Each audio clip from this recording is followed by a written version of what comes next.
Please note that this meeting is open to the public and is recorded. There will be a portion of the meeting reserved for community comments. Agenda items will be addressed as listed on the agenda. For in-person community comments, please use the sign-up sheet located just in the back of the library to share your comments. When it's your turn to speak, your name will be called. Before making your comments, please state your name and address.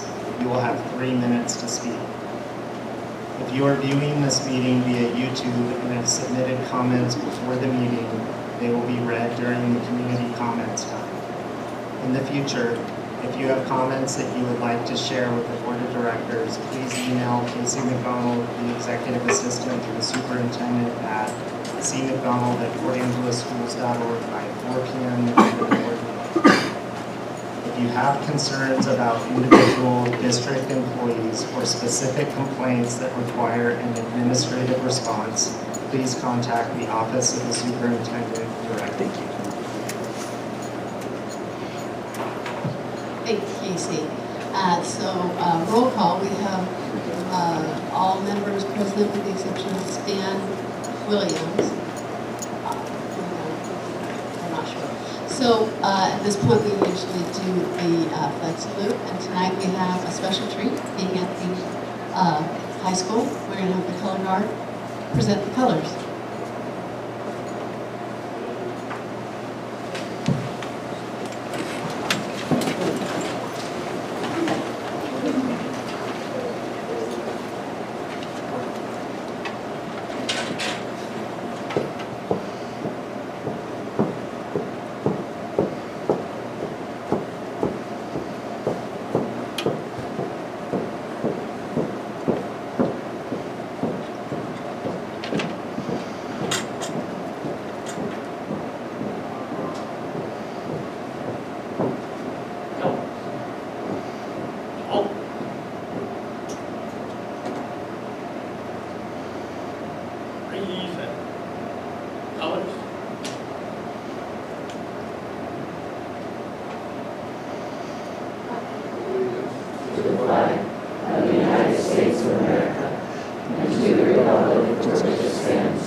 Thank you so much for that. Now I'm going to hand this to Director Hebert. She's going to read the acknowledgement of tribal lands.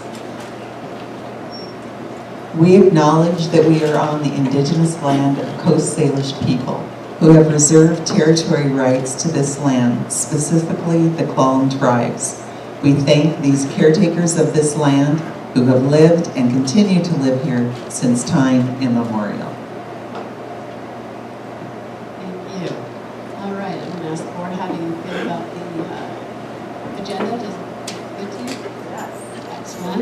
That's going to move us to 4.01, which is consent agenda approval. The purpose of the consent agenda is to recognize routine matters in an expeditious fashion. So I'll ask for a motion on the consent agenda. Moved by Dr. Long and seconded by Director Hebert. Okay, so board correspondence. Oh.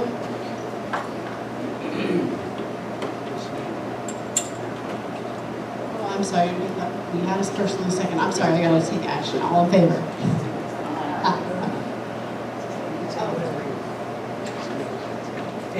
So, Port Angeles School Board for this evening under consent, you took action on the most recent hire for Director of Transportation. Aaron, will you step up here for a second?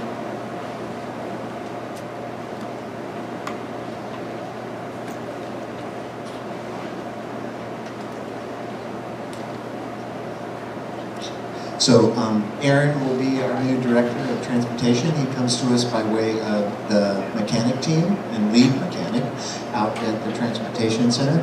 So he has a lot of experience working with our district and our students and our staff.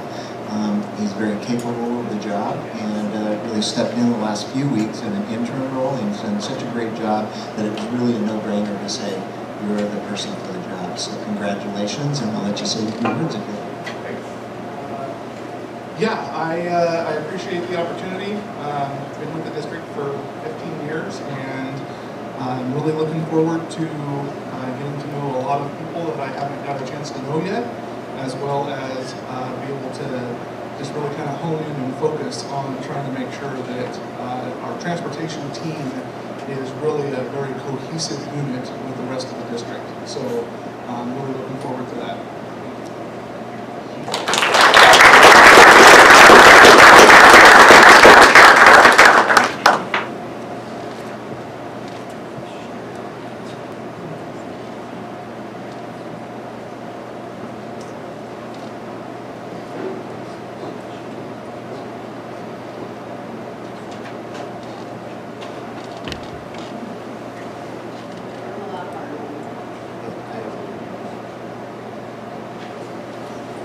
And I would like to have Shannon Coleman come up, please.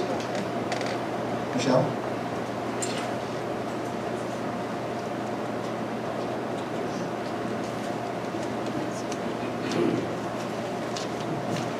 So good evening. It's my pleasure to introduce to you the next Jefferson principal, Shanna Coleman. And she comes to us from right here at Port Angeles High School. And we are super excited to have her join our team. She has a passion for learning. She has made a huge impact here at the high school with her big heart, her compassion for students and families. And we know she's going to do amazing things with our Jefferson staff and families. So welcome, and you can say a few words. They did not prepare me for this, so I have had the opportunity over the past couple days to meet with staff and students at Jefferson, and it has been such a joy. Amazing staff, amazing students, and I can't wait to get to know the families as well. I'm sad to be leaving my Port Angeles High School students. They need to know I'm just down the hill. So we're going to read with kindergartners. Just wait.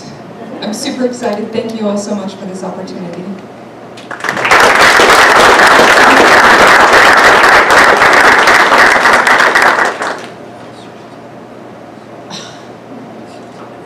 It is a different profession. We're learning together. Okay. So this is going to take us to the Jet Lunch show, it looks like. We're going to... Oh, I'm sorry, board correspondence. Sorry, Jeff. I jumped the gun. So I have some letters submitted to the board of directors, and these will be read into record during community comments.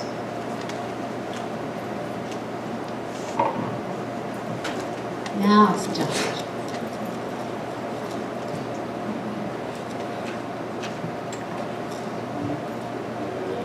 Thank you very much for letting me be here. As you know, this is my 67th year here at the high school. 4 years as a student, and then the rest as administrator, and administrator's age and dog years, so that's why 67. Appreciate the opportunity to be the principal of Port Angeles High School, so thank you for letting me do that and work with these amazing kids and staff. I consider myself very fortunate, and I say it every time, I have the best job in the world. Not every day, but I have the best job in the world. So thank you very much for letting me be here to brag about us.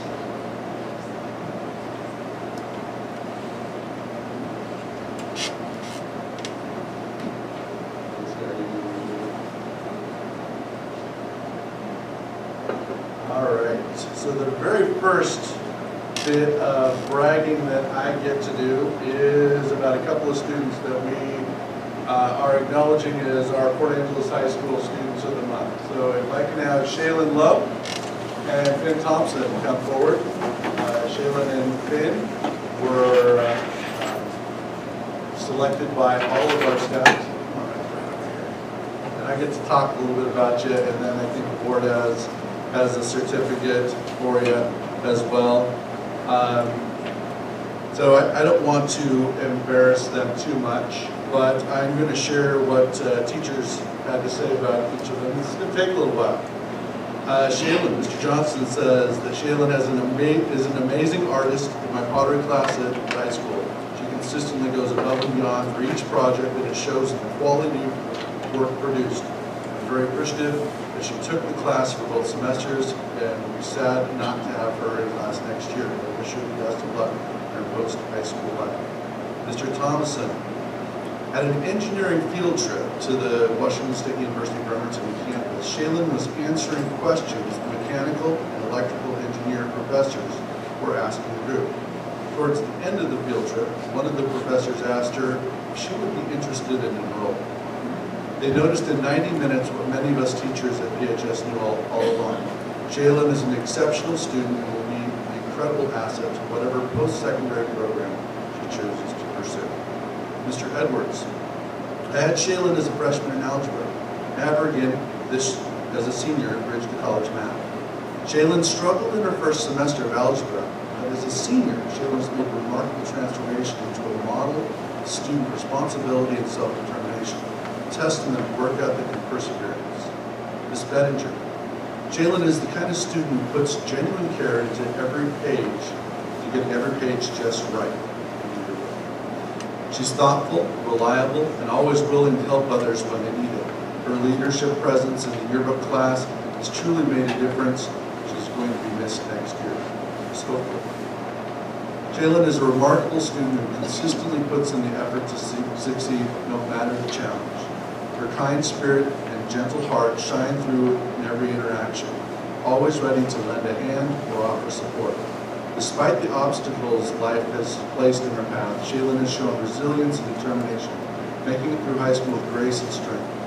She is not only a dedicated learner, but also an amazing friend whose presence brings comfort and positivity to those around her. I'm so proud of all she has accomplished. I can't wait to see where her life takes her after graduation. I'll read a little bit about Finn.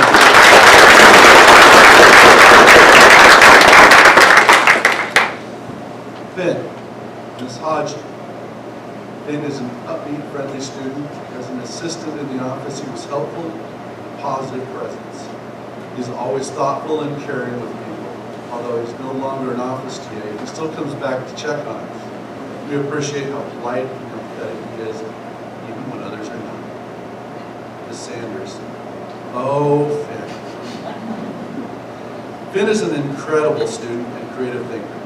He brings thoughtful discussion and intellectual curiosity to Eastern Washington University civics and local issues. He's one of a kind, and I'll miss him as he embarks on his next journey. Mr. Arndt. Finn is an exceptional young man who has the potential to be anything he sets his mind to. He demonstrates strong leadership and is a compassionate leader. Ms. Olson. Finn is one of those students I will remember for a lifetime. I've had the distinct privilege of having him in class all 4 years, during which I've witnessed his remarkable growth. From an inquisitive, overly talkative, and at times exasperating young boy into an exceptional young man. He's played an instrumental role in the development of our sports medicine program, embodying the very qualities I hope to instill in all my students. He independently assesses, treats, rehabilitates injuries, and has a commitment to helping others. His contributions extend far beyond the classroom. As an active and dedicated member of the HOSA Health Career Club, he will soon represent us at the international level in the EMT competition. Moreover, the number of stories I've heard about him stepping up to help injured students around campus speaks volumes about his character and compassion. I couldn't be more proud of Finn. His impact has been profound, and I am confident he will continue to do great things in the future.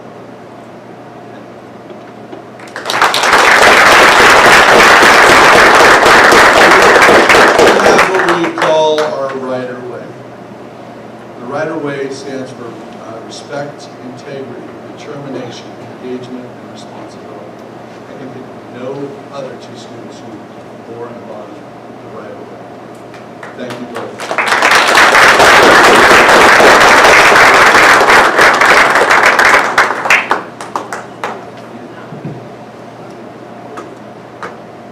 Okay, you're not done yet. You're close, but not done yet. The school district has certificates for you. I apologize if they're not in your time for your senior notebooks. We need to work on that for next year, for your scholarship notebooks. But. So these are awarded to, did you get one? This certificate is awarded for outstanding dedication, positive attitude, and exemplary behavior. This student exemplifies what it means to be a good student, friend, and citizen, inspiring others and making a meaningful impact on our school community. Congratulations on a well-deserved recognition. So, I have one for each of you, and then we're going to have pictures. It doesn't end yet. We're going to ask your families and teachers, anyone who had anything to do with these 9 upstanding children, well, young adults at this point, would you come up so we can get a picture? Staff and Come on. anybody associated with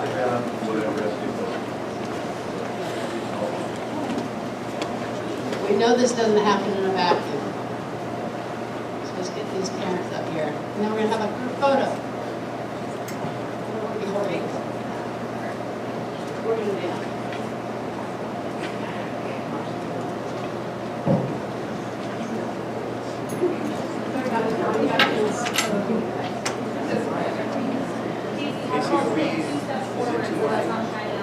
Okay, 2 steps forward.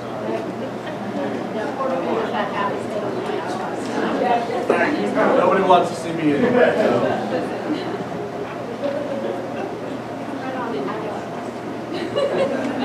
We're going to say go Riders on 3. 1, 2, 3. Go Riders!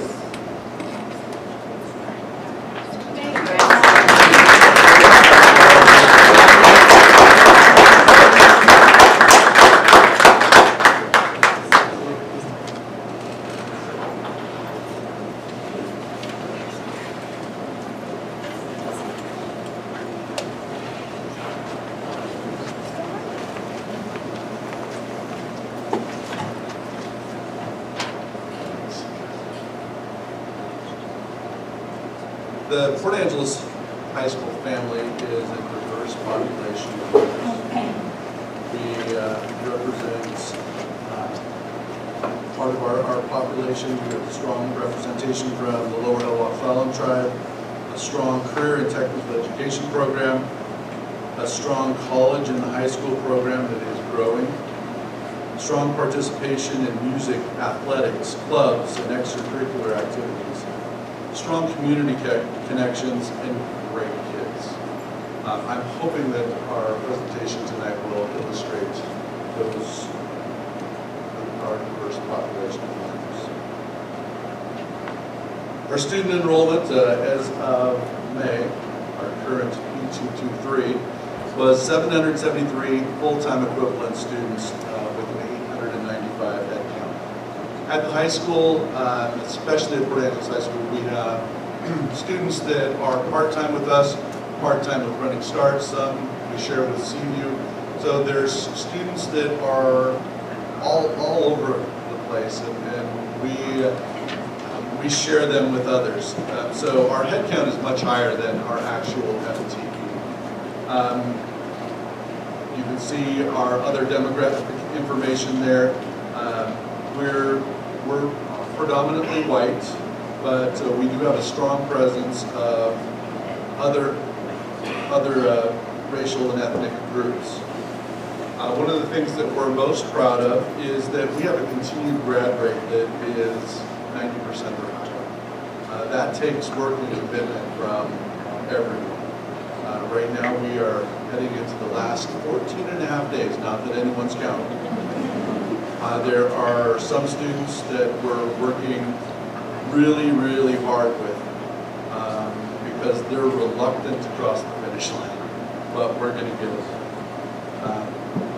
As you can see, we do every year. That graduation rate is something that we're really proud of, and it is, if you check OSPI report card for other neighboring districts, we are higher.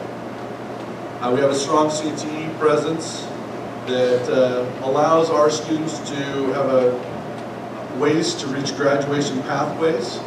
45% of our student population meets a graduation pathway because of our CTE programs. We currently have 704 students that are enrolled in CTE classes. That's 79% of our population. Our gender distribution in our CTE is 411 males and 293.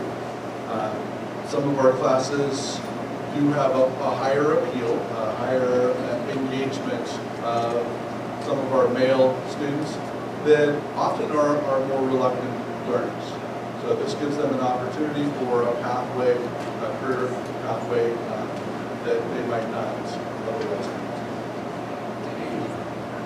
Every year we complete our annual CSIP, and we're working on finishing up some of that right now. We created goals, as you can see on our screen, for ELA and math as our two academic areas.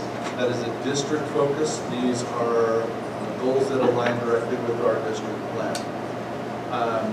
Some variations to this, because inevitably throughout the school year, there are shifts, and you evaluate how things are going, make adjustments as you're going along.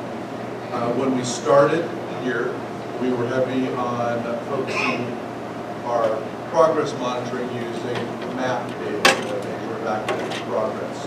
What we found is it doesn't align incredibly well with our smarter balanced assessment that's given by the state. The state has interim assessment block assessments that are better aligned. So mid-year, we took the map in the fall. Mid-year, we made a switch. And so we're excited about that and how that might play out in the future, because it gives us better information to address needs in our classrooms. Our pass-fail rates for ELA, our department set goals there, looking at 10th grade, for our 10th grade students in particular, using their 9th grade end of year data, so that we're tracking the same group of kids for the most part year to year. Whereas oftentimes we create goals and we say our 9th graders are going to do this, and those 9th graders are different than last year's 9th graders. So we're not tracking a cohort group, we're tracking a completely different group. From scientific purposes, if you're changing more than one variable, you throw it out. So we try to limit the number of variables that we're changing. We look at our 9th grade, where they finished, and then we look at what adjustments we can make as 10th graders.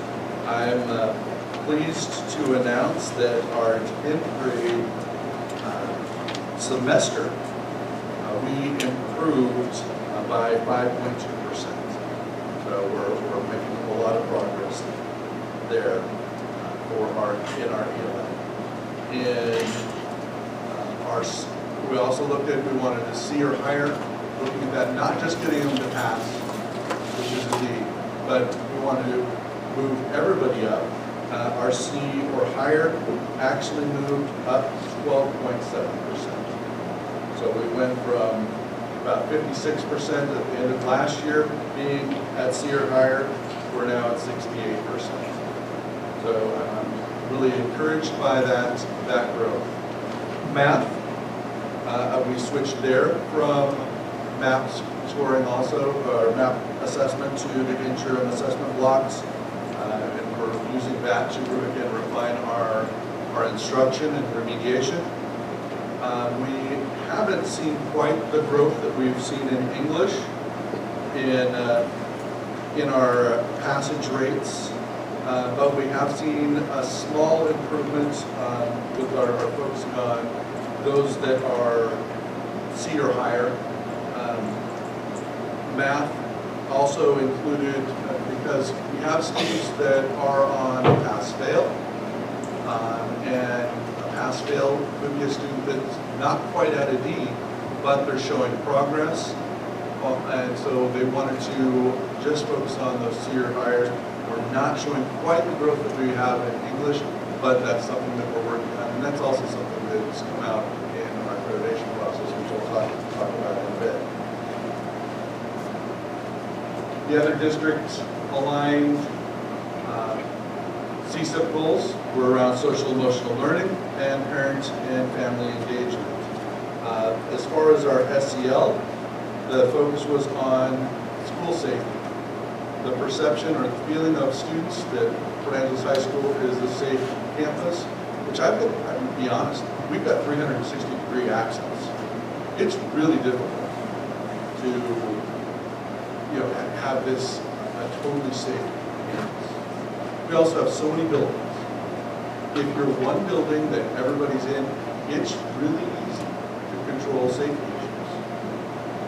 35 acres, 9 buildings, that's hard. So we know that this is a challenge, but we're up to it. We're involving our students more in the process because I know I may as an adult, I'm old. What I think is going to show safety to them or make them feel safe, that's different than what they feel. So I've met a lot with our leadership classes, talking about what is it's going to make them feel safe and how they can be involved in the process. We've also done things like we worked on the school safety committee, worked on putting together safety buckets for each classroom. So each classroom now, we were able to get a grant from the Ed Foundation to purchase some basic things. We put in a little bit of money from our building budget as well, just to make sure every building, every room has the basic needs. If we were in a lockdown, that they would have some basic items. If there was an emergency situation, if there's an earthquake and we're stuck in a building, there's some first aid equipment, there's those sort of things. But just providing that in terms of the physical safety of the building. There's things we can control and there's things we can't. This is one thing that we can't. Ultimately, this is going to be viewed in our CEE data, which we don't have back yet. But we'll take a look at what that says, and we'll make adjustments and refine. Our final goal was around parent-family engagement, and we understand as kids get older, it is more and more difficult to communicate. Kids don't always share information at home. It's not like I can do a Friday folder, put everything in that folder, send it home with the kids, and the parents get it and bring it, and it comes back. Kids don't have backpacks. Friday folders aren't going to make it out of the building. So we've got to come up with ways that we can better communicate with our families. We've come up with 3 ways of doing that. Just making sure that there is, at least every other week, our goal is every other week, the teachers communicate progress reports. Just that academic. If there are students that are academically at risk with these, or I should back up. We've got 23 teachers.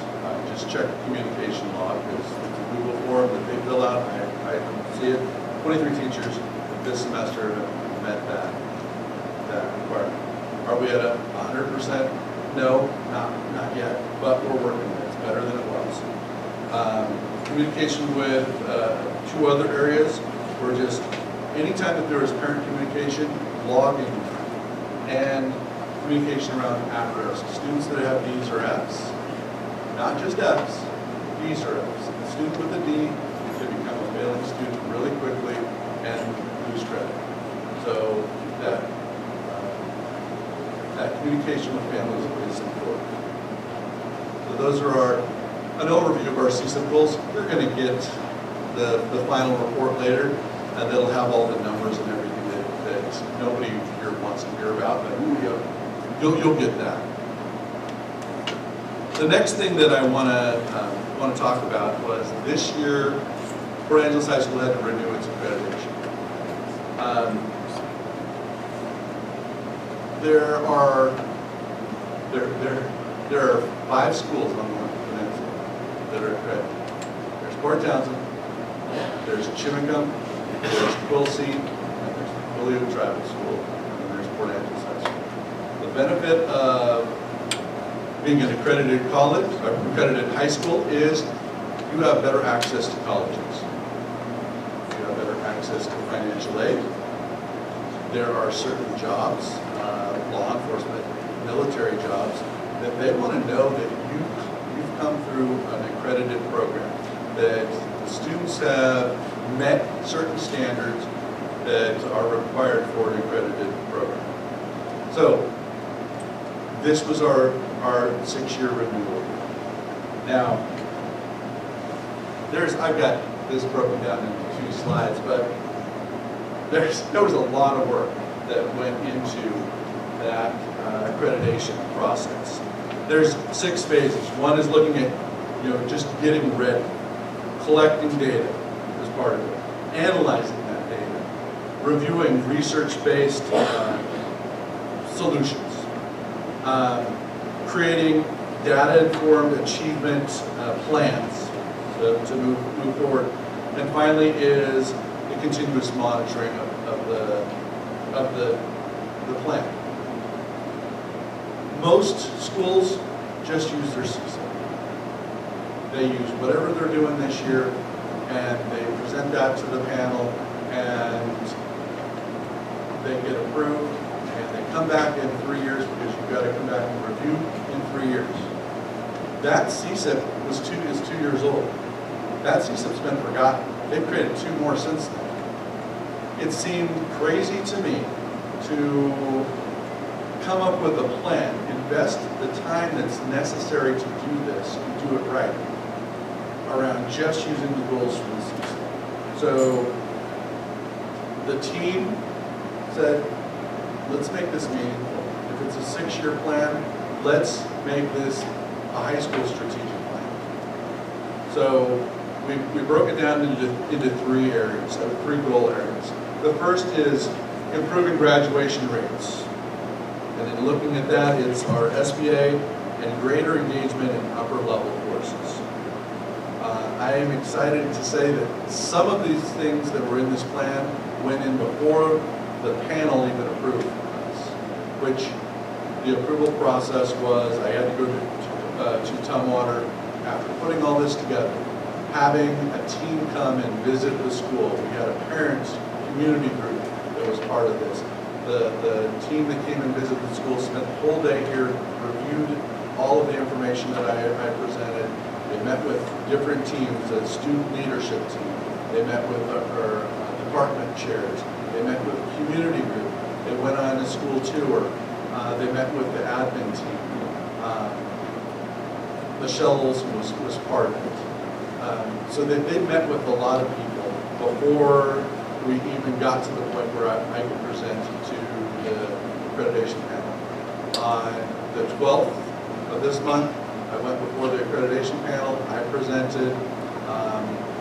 One of the things that they were really impressed with was, what, you're actually developing a plan that is long range rather than just 1 year. No one does that. So I felt really good about that we're doing something that's kind of unique in the process and will hopefully make a big difference.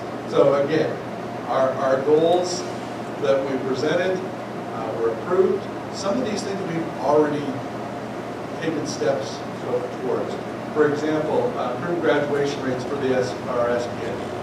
Next year we have a new curriculum for both 9th and 10th grade that we're on, starting with 9th grade. And we're rolling it out. It is an OSBI approved curriculum.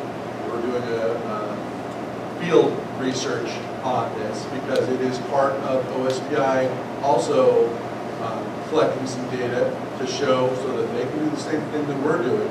But it's called the Expository Reading Writing Curriculum, the RWC. It's been in place at 11th and 12th grade for a while. They've rolled it down into the 9th and 10th. We actually did it here, and some of our teachers use portions of that in 9th and 10th grade. So we're excited to have this as something that starts at 9, rolls all the way up. So that is something that's new. Another switch that we made, you'll notice the greater engagement in upper level courses, was moving from AP at 11 and 12 to college and high school. We've switched to EWU, and the state always wants us to use student input in making these decisions. Well, we announced that we were making this change in time for our students to give class preferences. I'm not saying that AP is bad. I'm just saying when it came time for students to elect to take certain classes, this year, the last several years, we've had 111 AP, 112 AP. We next year have so many kids enrolled that we have 2 12th grade classes. There are 2 sections out of 12th grade. We've never had that before. So that's great. These are college credits that kids will get as soon as they finish the class and pass it. So those are a couple of things that we have already done. They would go right along with the plan. They also fit in with district strategy. Our second goal was around improving attendance rate through culturally responsive and engaging practices. We started this year with some professional development in August around culturally responsive practices, and we're going to continue to develop and refine our work with them.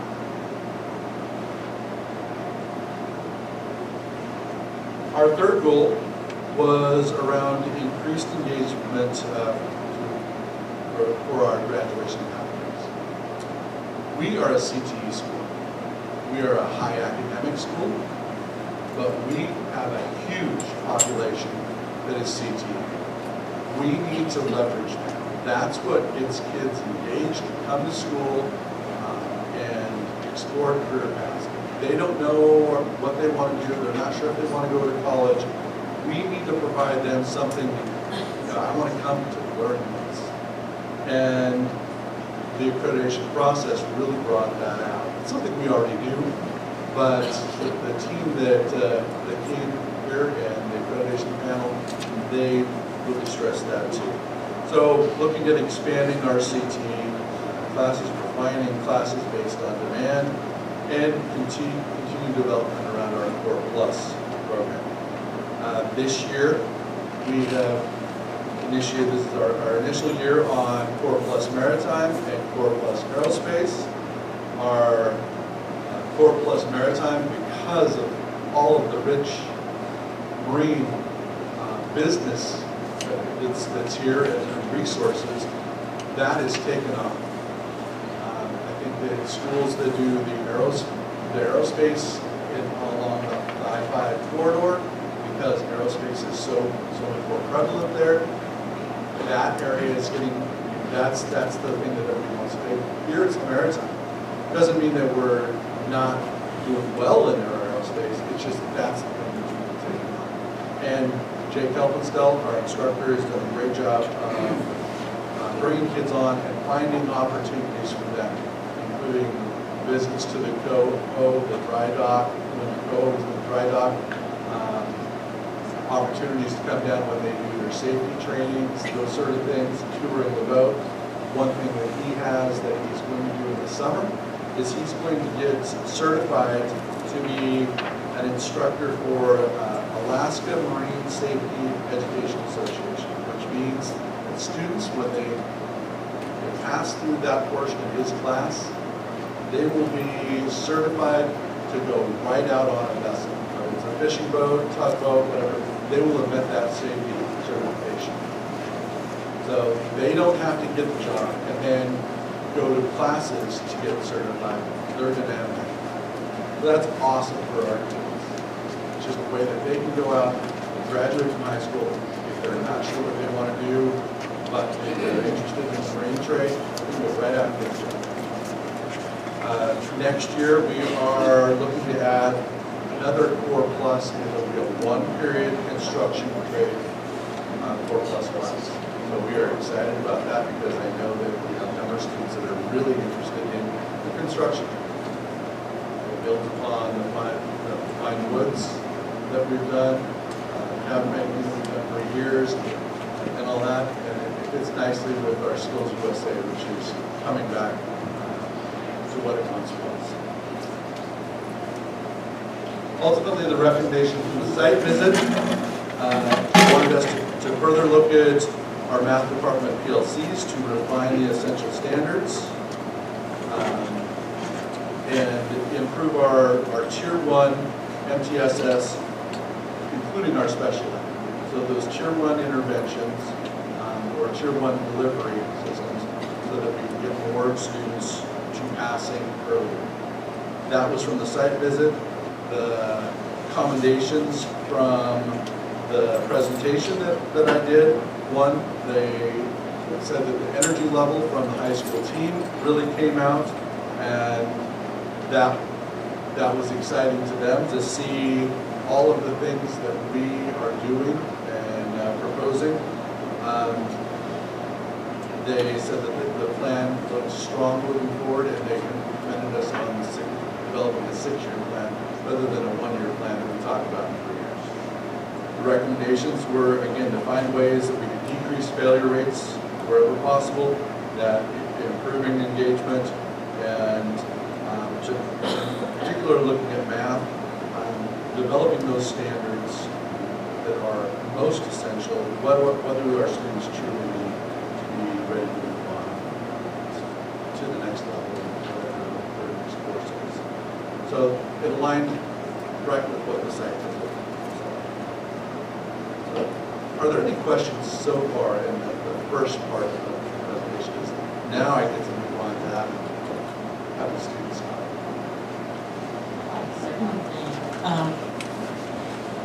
I have been through certifications of schools at the college level. I know how hard that is. And I want to commend you and your staff for going through that. It can be painful. And, but the information is so important. And to do strategic planning as part of that is incredible for us. I think that I think you ought to be commended to be the students and everybody. And because I know how hard this board worked on strategic planning. Took us a year, really, to get our next strategic plan. So congratulations.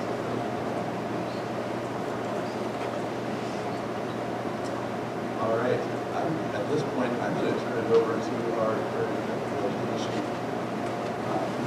leaders, Hannah Coleman and Jennifer Rogers.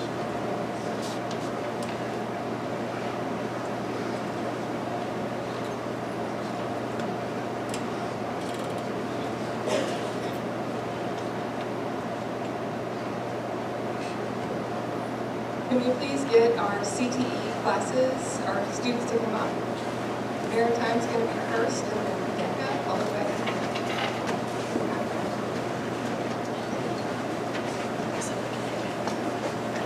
So, again, thank you guys for all being here this evening. We get to showcase some of the exceptionally cool stuff that our students do. We were able to share with you earlier this year in the CTE board report. Now we brought the actual people who are in here learning all the stuff, and we're excited to share with them. First ones up are going to be Quorum plus Maritime. I'm going to hand it over to Jen to introduce.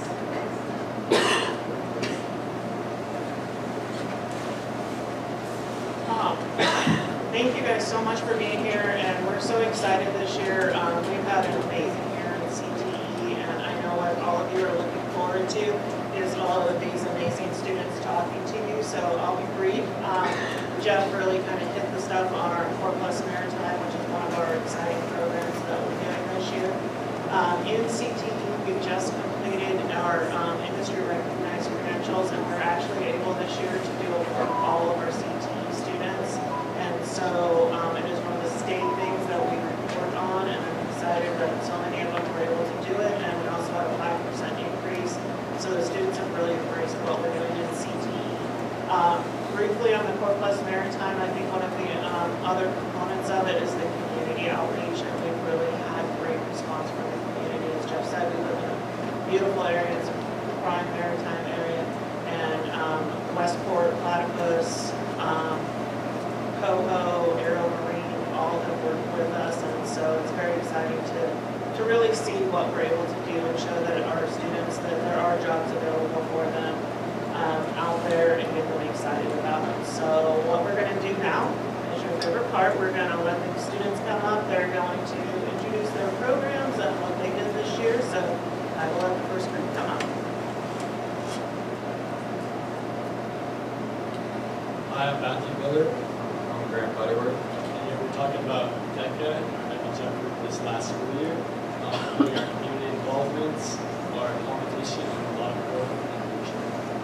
One of our favorite community service was the Teddy Bear Tea, where we send kids down to the Teddy Bear Tea, and they dress up as Disney characters, and all the kids there have come in. It was super cool to see everyone come together as a community and celebrate. Another one of our community involvements is the Thanksgiving baskets. We get enough food to hand out baskets for families in need. This year we were able to do 22 families, more than the initial number that we were looking for because of just the overwhelming support from students and staff and the high schoolers providing food for families in need. That was great. One of the key parts of maybe that is helping the concessions at football games. The student store here on our school during lunch, and working with these gives people real world opportunities and job skills. We earn our food handlers permit, and we handle money in sort of lower stress environments than we're working in actual jobs, so it's super good experience. This year we were able to send 14 students to area to compete. And all 14 qualified for state, which was amazing. Cammy Bowman and Heidi Leeds placed top 15 at state for their role play, and Heidi Leeds placed 7th at state for her starting business plan, qualifying for internationals, which was really cool.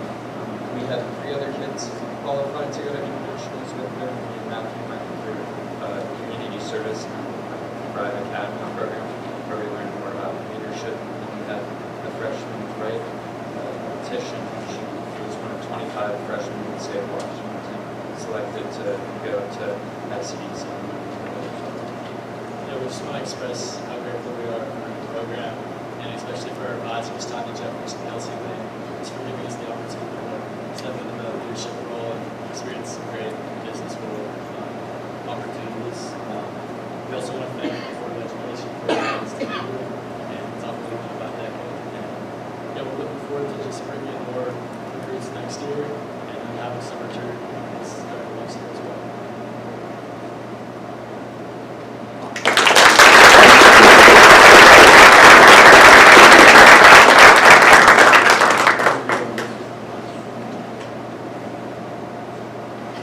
Hi, my name is Elizabeth Sanders, and I am the Vice President for Treasury of Washington FBLA. I am Julie Dester. I am the upcoming Vice President for District. I'm going to be talking about our community service efforts in October. We held a staff event in Arnold. Really nice experience. And then in December, we made popcorn for the students at Jefferson.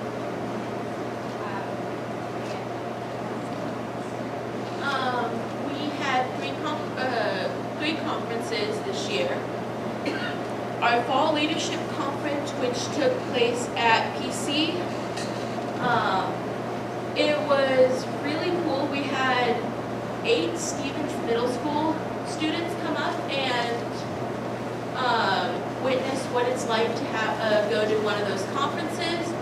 We had 6 of our Lincoln High School members go to it, and 14 of our Port Angeles High School members. Our Winter Leadership Conference, which took place at Puget Sound, Pacific Lutheran University. We had 13 students participate and 11 qualified to go to state conference. And for our state business leadership conference, we had 8 students attend that with 2 advisors. And 2 of our students placed on the top 10, or top 4, qualifying them to go to nationals, and one of them is attending nationals, and that would be Ryan. I would like to thank the school board for allowing us to come up and talk to us, and Mr. Brahman for being an amazing advisor.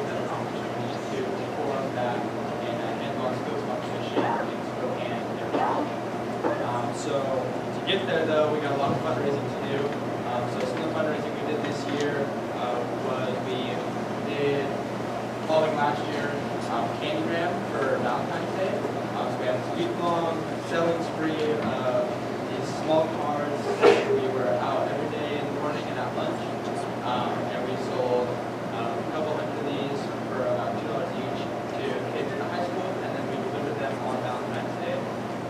Some other ones, a big one recently was the Duck Derby. We sold about $1,800 worth of ducks. We sold about $1,800 worth of ducks, and so that's really helping us out.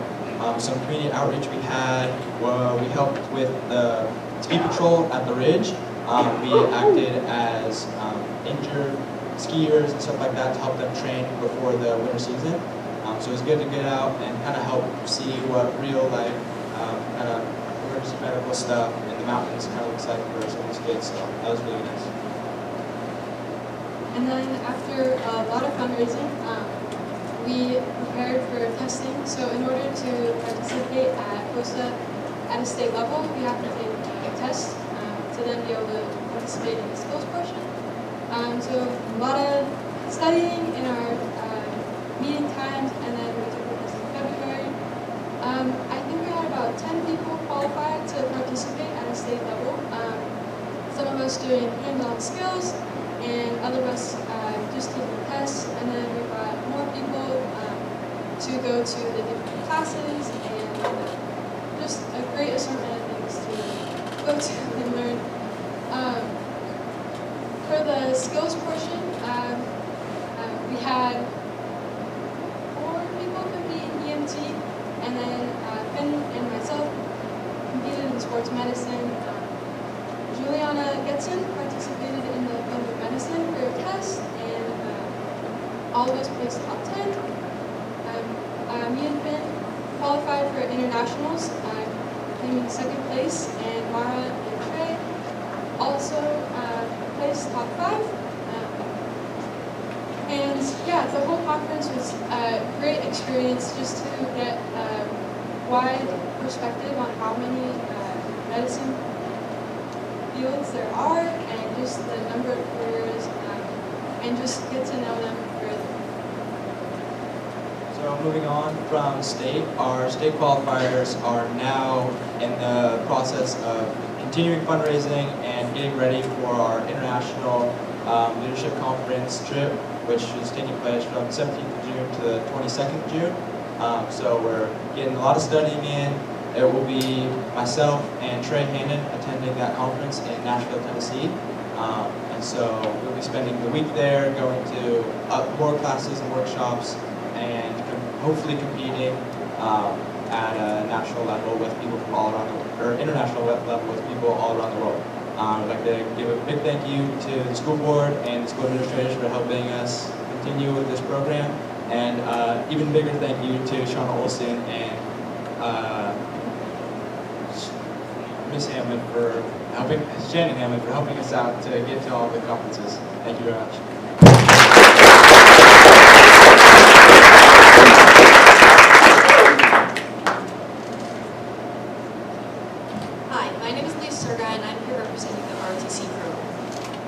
Our RTC program is a cadet-led program, and some of the highlights that we've had this year is our comp teams. We have multiple different comp teams. We have a color guard team, a drill team, an air rifle team, and a PT team, our physical training team. Our most successful team this year was our air rifle team. This year, both our sporter and air rifle team qualified for regionals. This was the first time in about 10 years that the sport team qualified to go to regionals. Our precision team also went to nationals in Ohio, and one of our cadets ended up going all the way out to Alabama. The next thing I'm going to talk about is BLT. BLT is an overnight experience that we had in the gym. We get to learn basic leadership training, and we get to know some of the other cadets in some of the other periods. It also helps us work hard and push each other to our limits. Next is Navy Ball. Navy Ball is a dance that the RTC program puts on to celebrate our accomplishments and to have some fun. This year it was held at the Elks Lodge, which was pretty cool. One of the things that the RTC program is known for is our community service. The most common is our color guard. We go wherever people really ask us to go. Like, people can call us up, ask us if we're willing to do a color guard here, and a lot of times we'll say yes, and we'll go out and do them. This year we did a color guard at the groundbreaking at the Stevens Middle School. We did color guards for the football games, and we also have gone to many different places doing color guards. This year we also participated in the Wreaths Across America, placing and picking up the wreaths at military citizens who have died of graves. And another one of our things that we helped out with was apple stock in the Big Hurt. Thank you.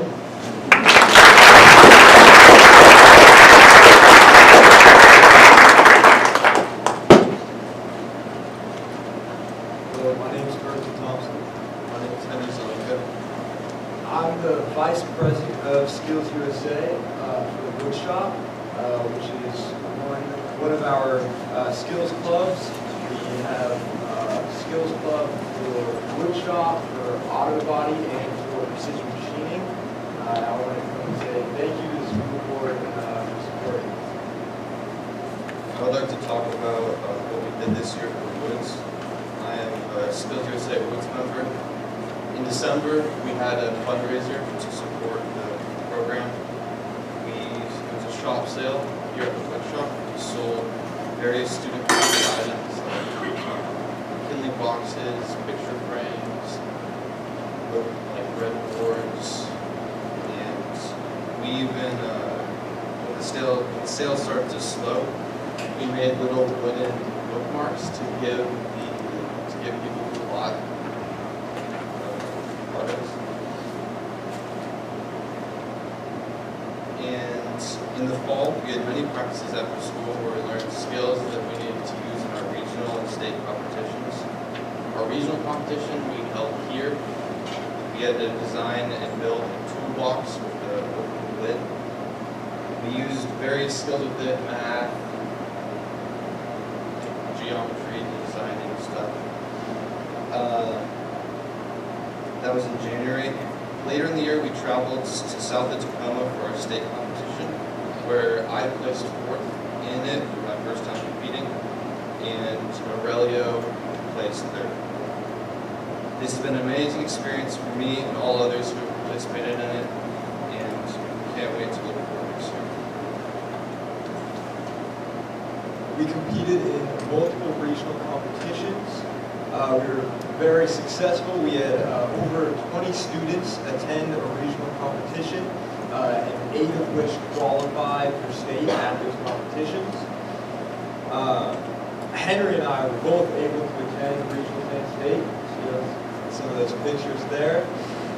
It was a fantastic experience. I went for precision machining, which is kind of like fine metalworking, making parts, and it was good. I got to meet some of the people in the industry and talk to some people that did it for a career. It was a very cool experience. 5 students placed in state, including a first in precision machining, Elias, who got second. We want to thank the board for allowing us to be here, and especially thank Mr. Arndt for giving us this opportunity.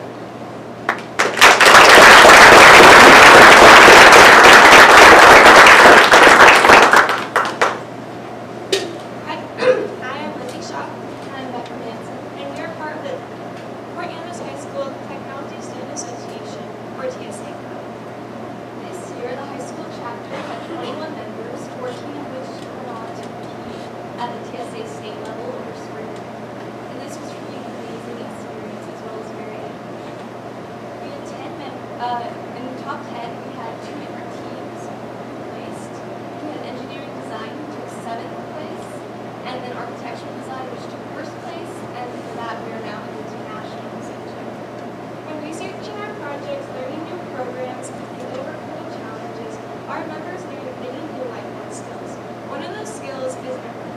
We're very fortunate enough to have the opportunity to be able to work with the hub, which allowed us to work with the resident engineer and helped us with our projects, and which are now on display downtown. We also want to give a huge thank you to all of our amazing advisors, as well as everyone for the incredible support we have received this year. Thank you.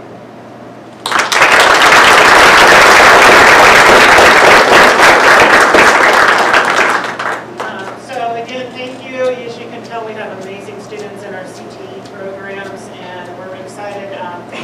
In all, we have 4 groups that are going to international competitions this year with competitors in them, so it's very exciting.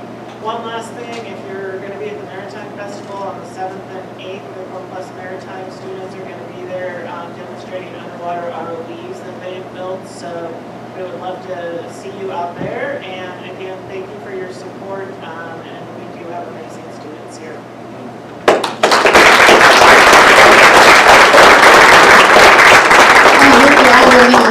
The board might want to say things to you guys. We have one more slide? They have one more slide. You all skip back. Look at, they all listen. I'm going to find my old teacher. So we this year were able to bring back 8th grade tours, and we had all of our Stevens Middle School. We had students from Olympic Christian and the other school. Thank you, Queen of Angels. Sorry. Come up and tour all of our fabulous CTE classes. They got to see what they were getting into when they were registering for their classes that very next week. So our teachers, our students, all got to showcase the amazing things that we do in CTE here at Port Angeles High School. And it's not very known. People don't realize how many course offerings we have. We have so many opportunities for kids to get involved and to allow the 8th graders to come up. And thank you guys again for your support in doing that. They were able to see themselves in opportunities in their future. So, and they knew that going into registration, being able to make decisions on their own classes that were going to help support them go whatever direction they wanted to, or experience things in a variety of different ways. So again, thank you guys so much for your support for our CTE programs. It's been an amazing journey being a part of this for the past 2 years, and I'm only going down the hill, so they're not hit. Questions? I don't have any questions. I just thank you all for coming. I always say this is my favorite board meeting of the year because I get to see all of you amazing kids. Some of you I never recognized from the soccer pitch. It looks like you got a good amount of your starting lineup over there. And Little Miss Manson, you guys with TSA, we've been watching you coming up through middle school to I mean, you guys are, all of you are just amazing. And those breadboards, I've got 2 that nobody's allowed to use. Absolutely not. People say, well, here's the board. No, absolutely not. Those are for saving. So all of you are doing great things for your future, and you thank us, but I am just saying thank you to you because you make this your why. You're our why. So that's all I'm going to say because this always makes me cry. Congratulations to all of you that are going off and you've been off to all your conferences and winning things here, there, and yonder. You'll be so well prepared for your post-secondary life through this program. It's amazing to me. So thank you. You've done a great job. You make us very proud. Well, I'm a real believer in CTE courses, and it takes a great team of teachers, staff, and then students who want to pursue this. And I couldn't be more proud, glad that you represent us in all these places, and trust that all of you are doing your best to give them a look at what CTE courses really do. So thank you so much. Great presentation. I was blown away by your presentations and what a good job you guys did presenting the information in a really concise, meaningful way. Thank you. I'm proud of all of you. You have a really good job. Teachers help. Thank you and good luck in the future.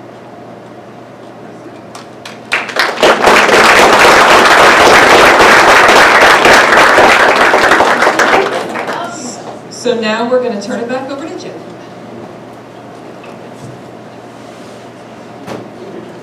All right, I want to really thank the students for coming back to school, because I know that there's nothing they like better than coming back to school in the evening.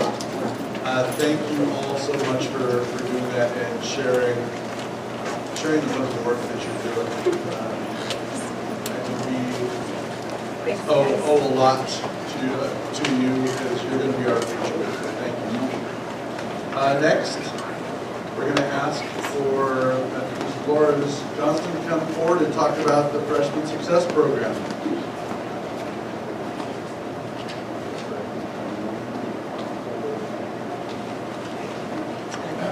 Of course, I started to get a tickle in my throat close to the end of the CTE presentation, so my water just in case.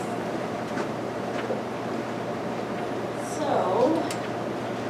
I want to start out by just reminding you a little bit about what the Freshman Success Program is. I've talked to you a couple times before,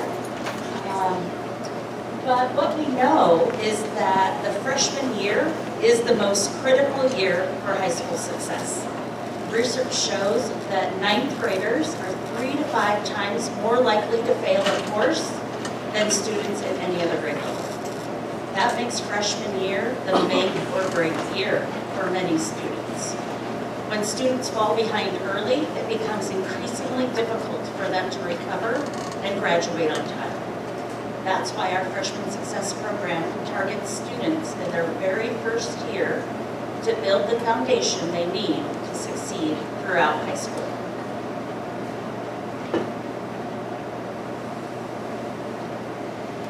Being on track in ninth grade is the strongest predictor of high school graduation.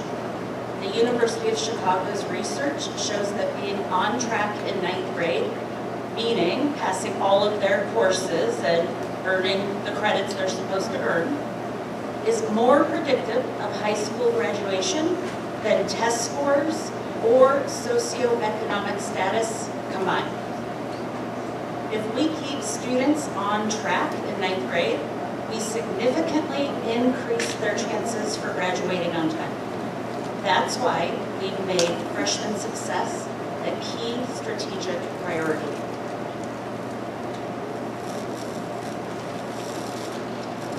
The Freshman Success Program is a multi-tiered support system. You might remember this from last year. I showed it to you.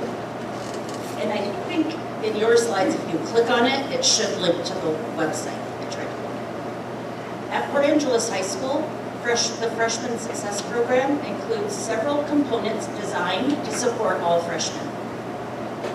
Last year, I talked to you about one of my big goals was to design and establish a freshman seminar course. And this year, we were able to implement the freshman seminar class. It is a Tier 1 support for all students. We've also done some Tier 2 interventions, including programs like Cocoa and Cram and spring training. And we've also taken on some professional development for our teachers. You're going to hear more about that in just a minute. So, I'm really excited to tell you that our efforts are working. And we're seeing measurable results. We have received this grant for 3 years now. Remember, the first year we didn't get it till April, so it was just the very end of the school year. This slide shows the growth of our on-track rate over the past 4 years. You can see the steady improvement culminating in a significant jump on our first year, which is the 21-22, and then, the first year is 22-23, so from there to the 23-24, our first full year, you can see there was a jump, and our projection for improvement this year. So that very last column was our first semester this year. We were 82% on track. This is a strong indicator that our approach, combining systems, data, and relationships, is having a real impact. We're proud of this progress and are committed to continuing to improve outcomes for every freshman. At this time, I would like to introduce you to the freshman seminar teacher and leader of our freshman support program team, Kim Johnson.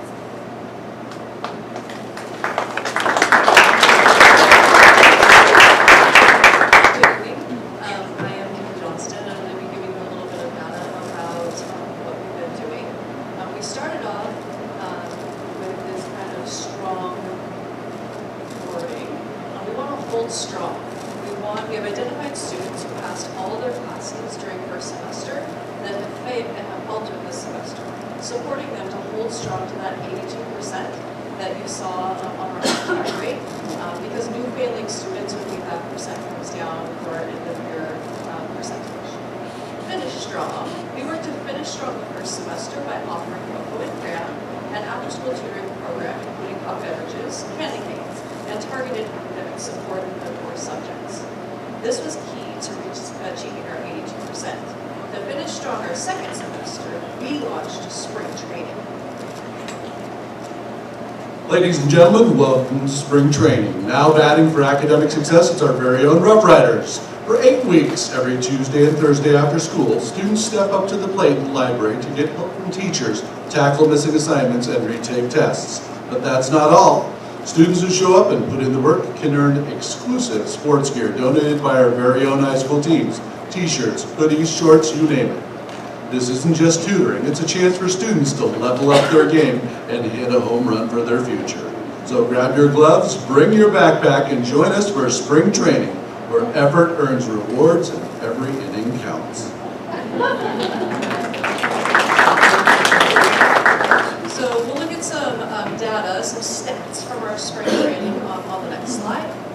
Next year we want to start strong, so we're going to be offering a book study of equity-based grading to ensure all students receive fair, accurate grades that reflect their effort and growth. Some challenges this year for me, some of the students who already were earning good grades didn't see the value of the class. So in response, I brought the curriculum to include topics like financial literacy, stress management, and post-high school opportunities. I provide sports for students in AP and honors classes and CB courses, ensuring they have structured time to complete their assignments and maintain their success in those classes. Looking forward, I want to better support students with mental health challenges and attendance. I know that was one of the things from earlier and something we noticed this year with our students. I plan to collaborate with Ms. Armstrong, the health teacher. We share kids, we swap that semester with them so we have a strong connection and we touch on who's doing what. We want to create a student-centered resource guide. That combined with counseling department support, looking at student connections at no extra cost to the district to increase those feelings of belongings that are so important for freshman students.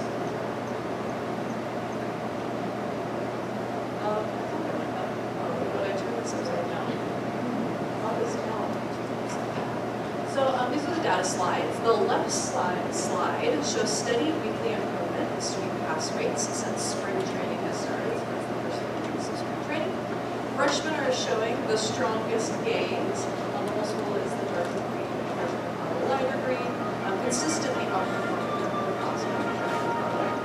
The right slide shows students with 1 or more Fs. That's for the entire school, and that number is declining weekly, sickly. More students are on track to finish the year successfully. So thank you for your support of this program, and thank you for hiring me to be here, because I believe it looks like we're making some progress, and it feels to me like I'm making good connections and making progress, and I'm just loving working here at Accreditation High School.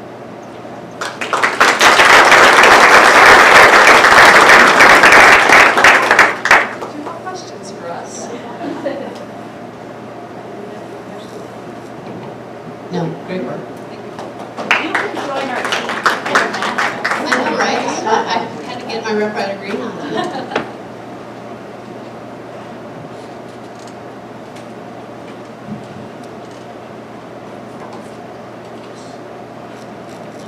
Many slides. Now I'd like to ask Mr. Lorenzo, our music department head, to come forward and talk about music.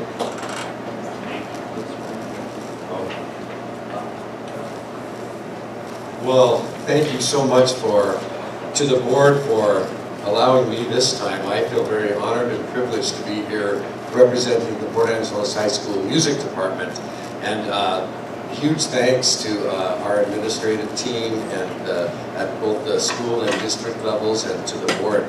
I wish I had some of them here singing. I tried to talk my choir members into, I said you could do just a little, background bebop or something while I'm talking, and they went, no. But next time, we'll plan something like that. So, we've had, as you know, we have here at Port Angeles High School a band, a choir, and an orchestra, and all three have done really, really well this year. We continue to be the host site for all the major regional music events, such as the Nome Solo and Ensemble Festival, and of course our adjudications that are one separate for band, choir, and orchestra. And I'm really happy to report that the students are doing really well at those adjudications and solo and ensemble competitions. We've had superiors straight across the board, and we had over 40 students that were selected to go on to state level this year to compete in music for their ensembles or solos. Doing really, really well. We actually represent a full third of the student body population here, which is kind of amazing. As you know, during the pandemic, our programs really got wiped out pretty severely, so we all feel like we're back on track. And it's nice to see that because, again, we're representing a third of the population here, and we hope we can even grow that more. One of the things we've been able to continue doing that was pre-pandemic was our rotation of touring and traveling with our students. And my program, the choral program, I had the opportunity to travel to Anaheim, California this year and compete at a World Strides Heritage Choral Festival. They got 2 golds and a silver, think the Olympics, and brought back a wealth of experience that they shared with their fellow musicians here at the high school. What else do I want to say? I asked my colleagues what their advice was for tonight, and they said, be brief. So, all the others, I should move on, shouldn't I? Yeah, there's the call. And let's see. We've experienced a few growing pains, I feel like, particularly in the area of travel. We are an expensive program, and I acknowledge that, and I want to even thank the board and the district administration and our school administrators even more for continuing to support us. We've had unbelievable support with all of our trips and extra things that we do all the time. So, wow. I'll let the slides speak for themselves. I think that is about it. Again, I thank you for having me here tonight, and thanks to Jeff for inviting me. Do you have any questions for us? I'd just say we'd be strung up by our thumbs if we messed around with our music program. We're all well aware. We all have, well, many of us have had children. Our community is very clear that what you all do is vital to us. So. You know, thank you, and it's always amazing to me that even in our small community, we have so many opportunities to explore the performing arts. It's really, really incredible. So, thank you all.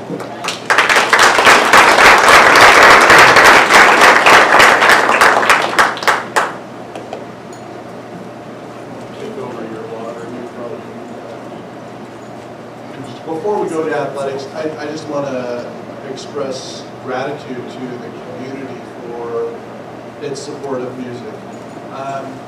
We share all of our music teachers with the middle school. And when you do that, you've got fewer periods during the day, which means that you're combining classes and you've got more sections. In music programs, you've got different sections, different instruments. And each of our music teachers have leveraged the community, their connections in the community, to bring people in, to work with different sections to produce the sounds that they produce. And if you've been to their concerts, you know the sounds they produce. They're top notch. So, you know, I appreciate all of the work that you do in putting things together for your programs and providing opportunities for your kids. So thank you. Jen, I want to just say one thing. I didn't realize that this had happened at the last symphony. Jonathan was talking, the director of the symphony was talking about how many of our students play in the local symphony. And I love the symphony. That's one of my gifts to myself. So I want to congratulate you on that. The fact that they are a very important part of our local symphony, which is wonderful. So thank you for all that. Next up we have athletics, and I will be sharing some information on athletics. In the fall, we had 246 students participate. 800 something head count I presented earlier. So, you know, a third roughly participated in sports. Much like music, we know that students that are involved in music tend to do better academically because our athletes are required to meet certain criteria to participate grade-wise. You'll notice some grades there that we've added for each of our sports. They are, you know, all listed, but for a student to be passing, or a student to be participating, they have to be passing all their classes. You don't get a 3.783 by just passing. You get a 3.783 by itself. And I can't express enough how students that are involved in athletics, students that are involved in music, students that are involved, we don't worry about not passing. Because if they're involved, our CT participants, those students that are involved are passing their classes. The more we can get kids involved, the better we'll do. We've had, in the fall, we had a number of successes. While we didn't experience some of the successes we had last year, there's the saying that, well, it was a building year. And sometimes you have to cultivate the athletes for that sport. It may be a young team, and you need to give them that experience so that they gain the ability to lead. And usually when you have a team of leaders, you have a team that goes on and participates in state and beyond, or state league, districts, and state. You will see a number of qualifiers for state participants. And so we're really proud of the work that our fall athletes did. In winter usually dips a bit because it's indoors, they're smaller teams. But we still had 177 students participate. We had a girls basketball team that, although they finished second in the league, they upset the #1 team at districts to win district and had a top 12 finish at state. Our boys team qualified for districts. We had some others that placed extremely well. We had a first-time diver that went out and did extremely well. jokingly commented to the announcer at the soccer game not too long ago that it's a natural progression for soccer players to go into diving because they dive all the time on the pitch. You thought we were hysterical. Sarah happened to be there. But we were really proud, and our girls wrestling team, we had 4 go on to state. We're building that program. Next year, in addition to this in the winter, my understanding is that we are going to have a new sport, flag football, which WIA just added. We will have girls flag football in the winter. So some of our schools in the district, the other side are our league, other side of the water typically have that already in place. We're going to get to participate next year. And spring. I put down some information here. We've got what our GPAs are. We've got 233 students that participated, but I don't have some final information because we've got students like in girls track. We've got a girl that's going on to state in a couple, or next week. She's already qualified because she qualified yesterday, right, Farron? So she qualified for state, so congratulations, Farron. She's moving on to state next week. We also have some teams. This is the point where either I say, athletes are done, or we're not sure how they're doing because like our girls softball team at about 8:15 this morning, they rolled out of town because they play at 9 o'clock tomorrow morning. Our baseball team will leave tomorrow because they play on Saturday, first round of state. Interestingly enough, they're playing in side-by-side fields. So some of our parents are going to get to see both, and we have a couple of parents that have athletes on both the girls softball team, Ashbridge softball team, and the boys baseball team. The bad part is going to be if they're having to watch them both at the same time. That means that the girls are playing in the 2:30 championship game, and that is right after the boys have started their game at 2. So they're going to be standing in between fields, just turning back and forth. But we're excited about that. Again, you'll see these GPAs are outstanding. So we are really proud of our athletes, not only for what they do on the field, court, mat, pitch, but what they do in the classroom. These are truly student athletes.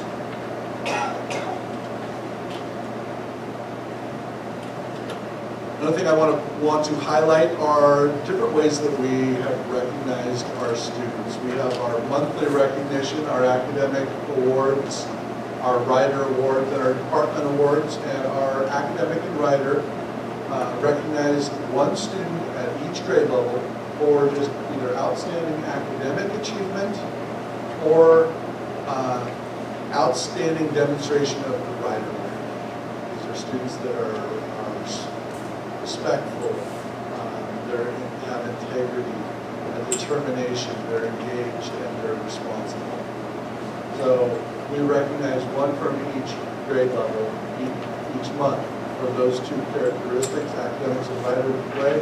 We also recognize one person per department each month. So the departments give a recognition. Students get a certificate that they can put in their scholarship notebook, that sort of thing. But we just want to recognize those kind of top achievers. What we don't want to do is just, okay, we recognize one student a month and that's it. Because we've got kids that on a daily basis are demonstrating outstanding characteristics. So this year, as part of our positive behavior intervention and support, Tiffany brought up that we have these slips that we made a couple years ago that we really haven't used, and they're rider slips. They say what those characteristics are. So each day a student can receive one of those directly from the teacher, just a little recognition, they can then choose, because we know not all students want to be publicly recognized, they can choose to bring that slip down and turn it in. And I draw a slip almost every day. There's some days because we've got other things going on, there might be other awards being given. I draw a slip or two or four or however many we have in there I draw from, and they're recognized on the morning announcements, and they get a writer sticker, a logo sticker. So I take those out to their classrooms. I try to take it to the class that the teacher recognizes. So just that recognition is kind of going on and on. But we don't want to forget our students that on a daily basis are just being outstanding kids. Because it's easy to overlook those kids when okay, this is the way we recognize them. No, we want to recognize all of our kids. And finally, this is our part of our PBIS. We noticed that since we started that, teacher recognition of students is up 17%. And as part of our, I guess, way of analyzing our data, Michelle and Ranker come out and survey students at random, 15 students, 15 teachers, to see can they identify all of the writer traits. And since that started, we did one in October, we did one in February, and what the students' recognition of what are those characteristics went up 60%. We also recognize students at our academic awards night in November. This year we had 69 students that were recognized for academic award for 3.5 or better GPA for one semester. We had 94 students that got an academic letter for a 3.5 or better for a full year. 63 students got a bar for their second year of being at 3.5 or better, and 24 students, those would have been seniors, that in their freshman year, their sophomore year, and their junior year got a 3.5 or better for all 3 years that they've been in school so far. So we recognize them with a letter just like our athletes get. They get the same bar, but within their letter there's also the insignia that says academics. So that's recognized. I mentioned a little bit about college and the high school earlier. I wanted to give you some stats. We've had in our social studies 150 credits earned in EW social studies. 43 in world history for our sophomores, 59 in U.S. history for our juniors, and 48 in our senior level political science. Because at the senior level, it's not history, it's now political science for college.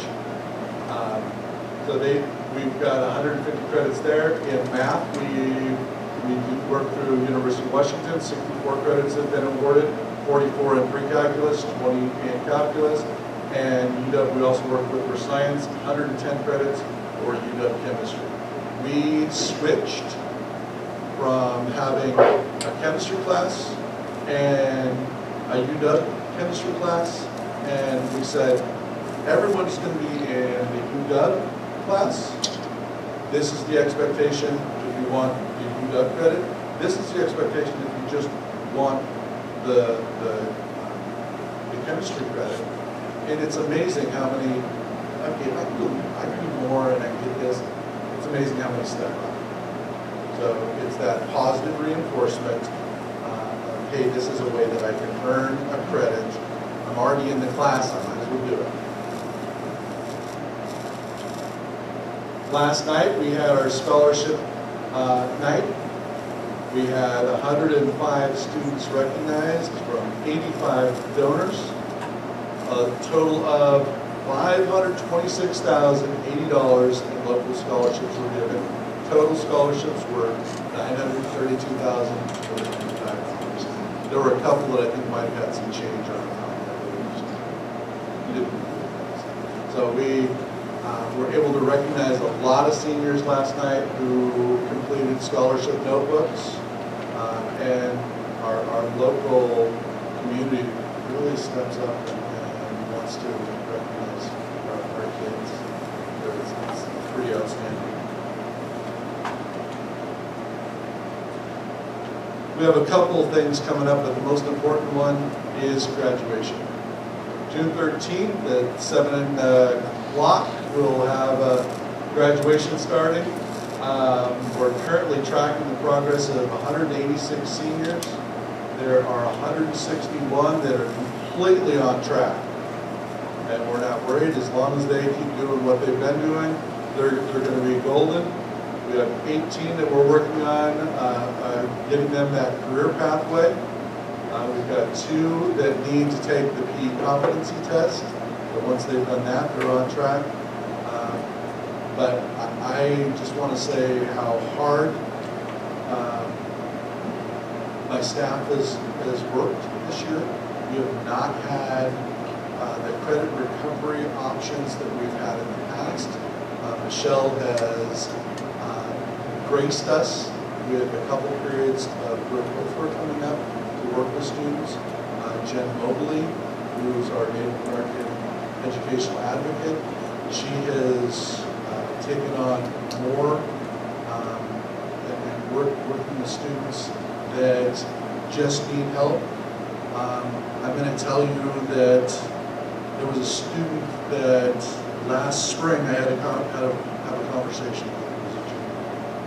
And the conversation was, sorry kid, I will be here to support you, but you don't need to do that because you're so far behind that you're not going to make it. That's the reality. And she said, no, I want to graduate. I want to graduate. And she has been working with Jen. And last night she was awarded a scholarship. And she's not quite there yet, but she's close enough that I'm confident that she's going to be able to graduate. And after the ceremony last night, she was in tears because of the scholarship she was given. And she knows that this is her opportunity, and she was so appreciative of everything. So we have those kids that you sometimes have to have tough conversations with and say, this is the track that you're on. It's not going to get you there.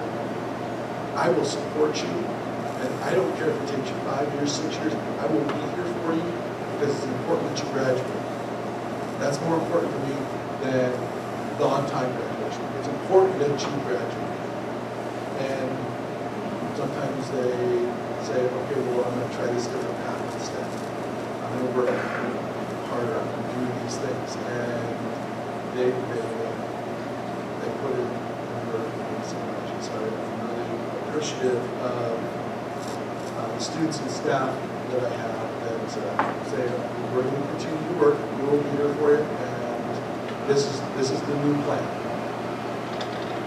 Ultimately, it's up to the student to say, okay, I will go with that.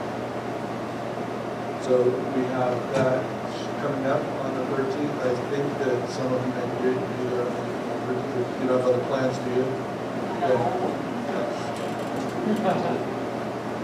All right. So I'm going to end the same way I end every morning announcement. No, not with the dad joke, which I also end every morning announcement with. But I always thank. I always tell everybody to thank you for being here and have a great day. So, thank you for allowing me to brag about our school and our kids and our community and families. This is a wonderful place to be. So, thank you.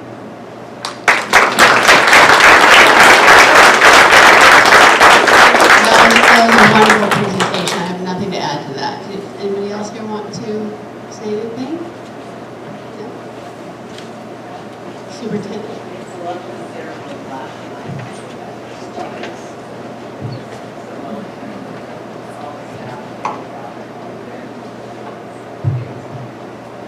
There was a lot of volunteering.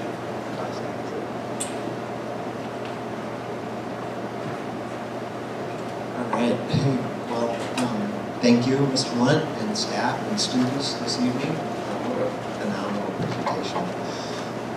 We have great schools in Port Angeles, and it is phenomenal to see the culminating event of all of our students, that as they come from 5 different elementary schools and 1 middle school, that they feed into such a comprehensive, wonderful high school experience. And it's incredible to listen to our student leadership step up to the mic and share their learnings, but more importantly, their transition to adulthood and readiness for life. And it was an incredible experience. Our music programs, our athletic programs, we just have a great school district here. And it is just very representative of what you shared this evening. So, but the one thing that caught my attention tonight, and Casey, can you scroll to the college success, or excuse me, the freshman success?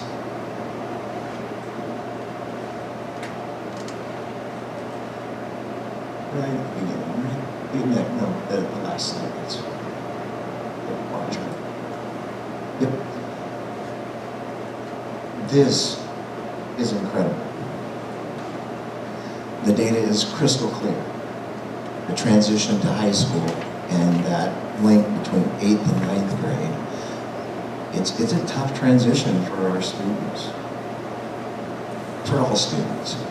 But that data really resonated with me tonight, and I appreciate you for sharing that.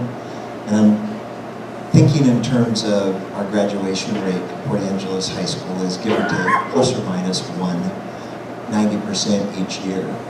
And so you can take a look at the 21-22 and the 22-23, where we had 62% of our students on track to graduate. And now, when they deliver, they're at 90%. Imagine what the future holds for Port Angeles High School.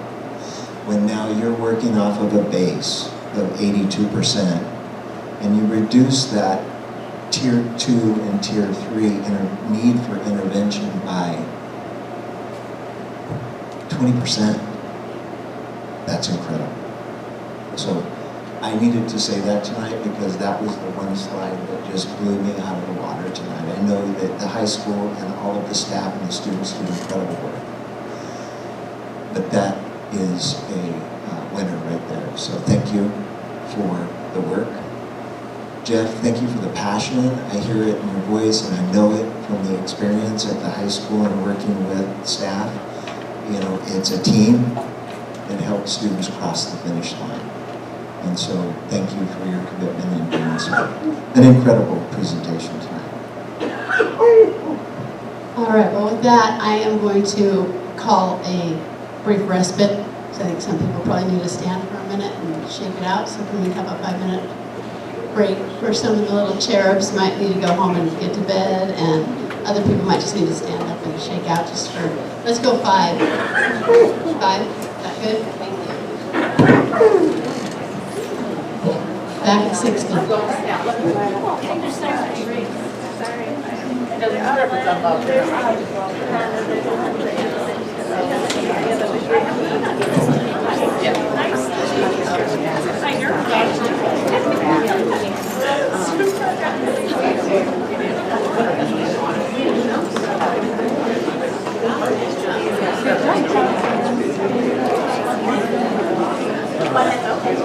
Did you have to go to the center?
Well, I have to go in my head. It feels like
I just saw the sheet when I came in. E-T-T.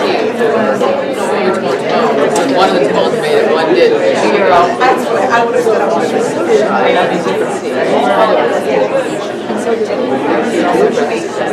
thing for me is that she did this. Really did it. Right, so now the next who's more brave, who's just experiencing that, who's gonna, I'm so excited. I'm not looking for it. It's supposed to be the 9th, 16th, and it's here, and I go there, and I get off, she gets out at 3, and it's 6, and it's gonna be some long you sat here, proud mom, watching your kids up there.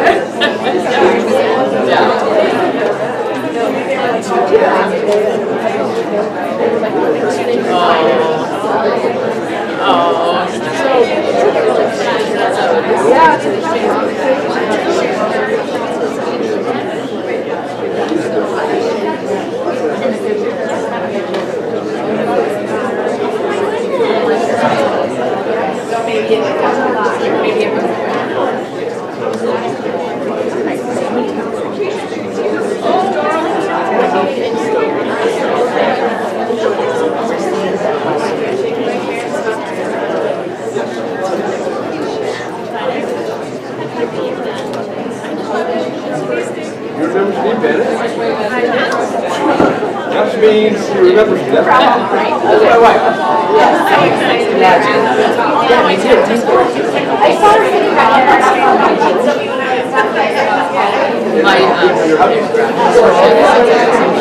I brought her thinking, oh, we're here at 5. But they moved there.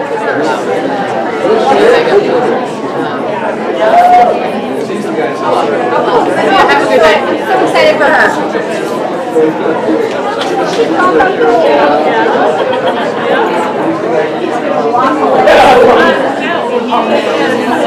He's walking away from maintenance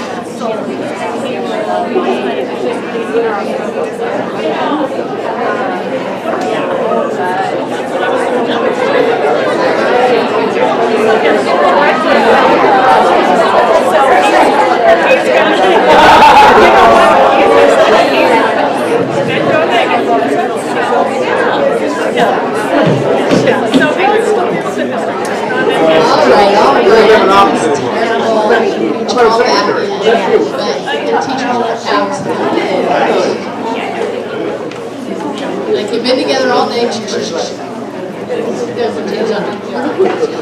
We're going to move now to 6.03, which is the KHS accreditation needs to be read into the record and person.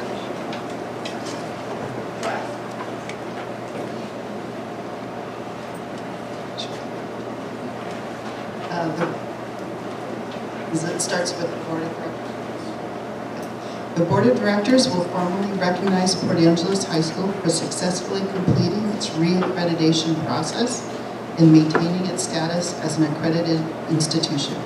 Accreditation is a comprehensive review that occurs every 6 years to ensure a school is delivering a high-quality education that meets national standards. Accreditation provides several key benefits for students, including greater acceptance by colleges and universities, improved access to financial aid, smoother credit transferability, and enhanced employment opportunities. This year, PAHS participated in a comprehensive Year 1 review as part of its re-accreditation cycle. While many schools use their annual school improvement plan as the basis for accreditation goals, PAHS chose a more visionary approach by developing long-range, 6-year goals focused on sustained impact and student success. These goals include increased student engagement through graduation pathways, 2, improved graduation rates, particularly by supporting students in meeting the ELA SBA despite already averaging a graduation rate above 90%. 3, improved attendance rates through the use of culturally responsive and engaging practices. The board commends the leadership, staff, and students of Port Angeles High School for their dedication to continuous improvement and for setting a strong foundation for academic excellence in the years to come.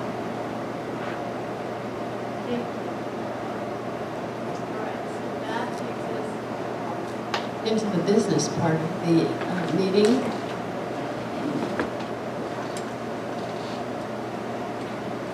7.01, the budget status.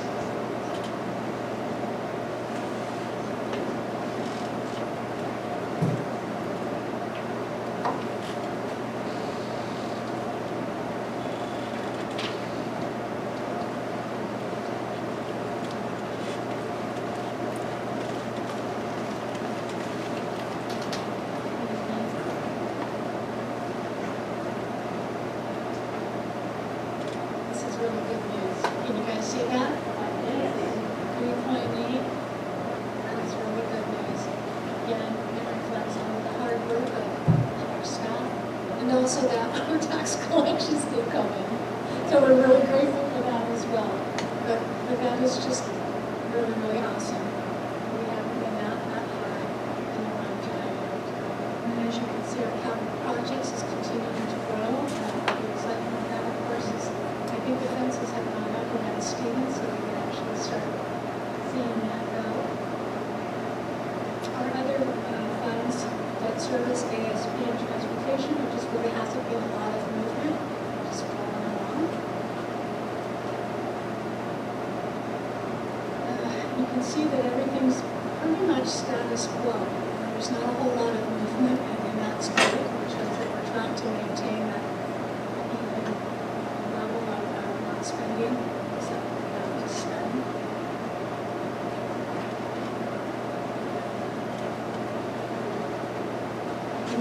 The same can be said here with the materials, supplies, and operating costs. You can see that compared to last year, we're down by $48,000. And I know that there's a lot of stuff begging, please. We're trying to get in there. And then here's our summary.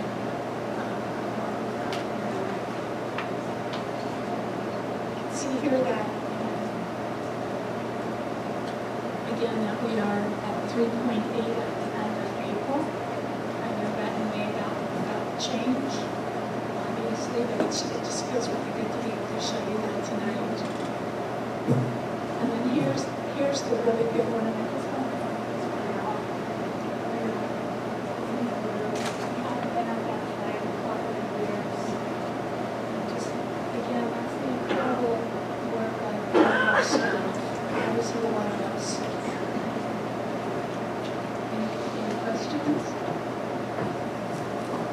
Now, I'm just going to thank you for all your work, and I'm going to take this moment because I have a little bit of a teacher captive audience. This board knows how rough this year has been. We understand how rough it has been, and we are hopeful, and this is why we're working so hard to get this where it is. So I'm just taking this opportunity to say thank you. you and to Marty, I mean, that is shockingly great. It We is. thought we were going to have Garmin money right now. And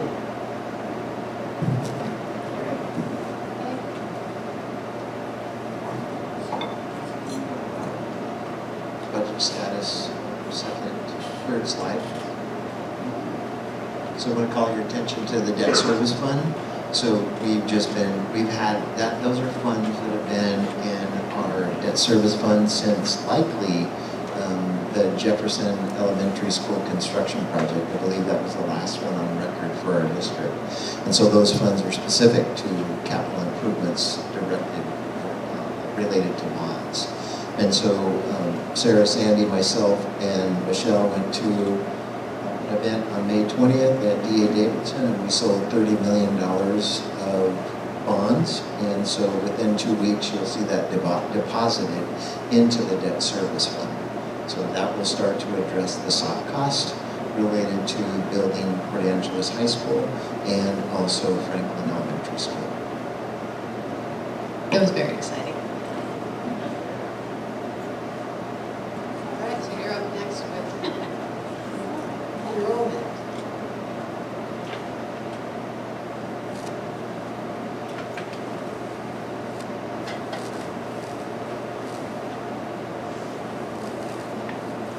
Okay, so last month we saw a bit of a decline in the enrollment, drop down to 3272, and it's back up again to 3282. So we seem to be staying right around that level so far. And then, excuse me, let's see, here our FTE, again, that 3282.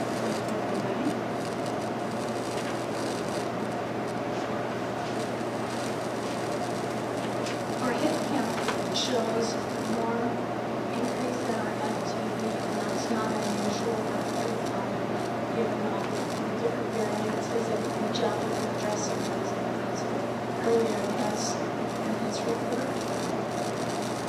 And you can see our hit count by mountain by grade here. CU had a big jump from roughly 380, if I'm rounding, up to 392.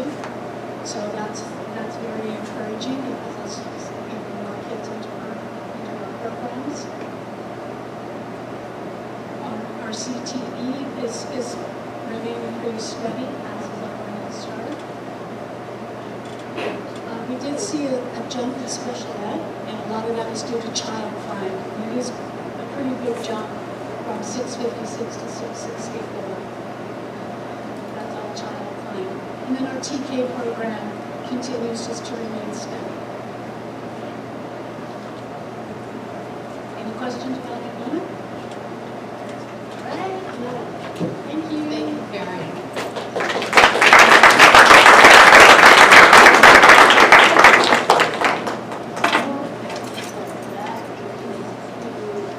Speed round. 8.01 is approval of the first reading of policy 3141. Oh.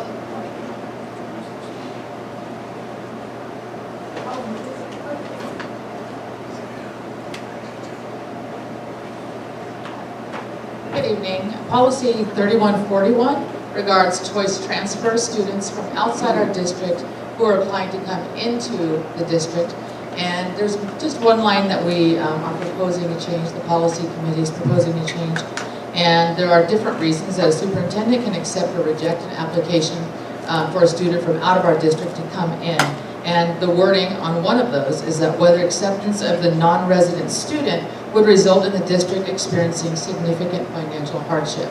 That line's in the policy currently. There was more language after it and that was parenthetical that was ambiguous and didn't, our attorney, going over it with our attorney, recommended removing that ambiguity.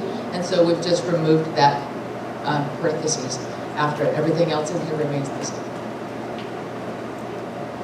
Questions? Do you have a motion?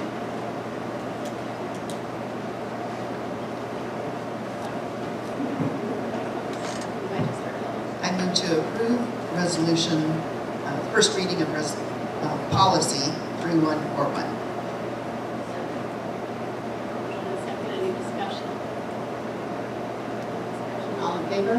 Aye.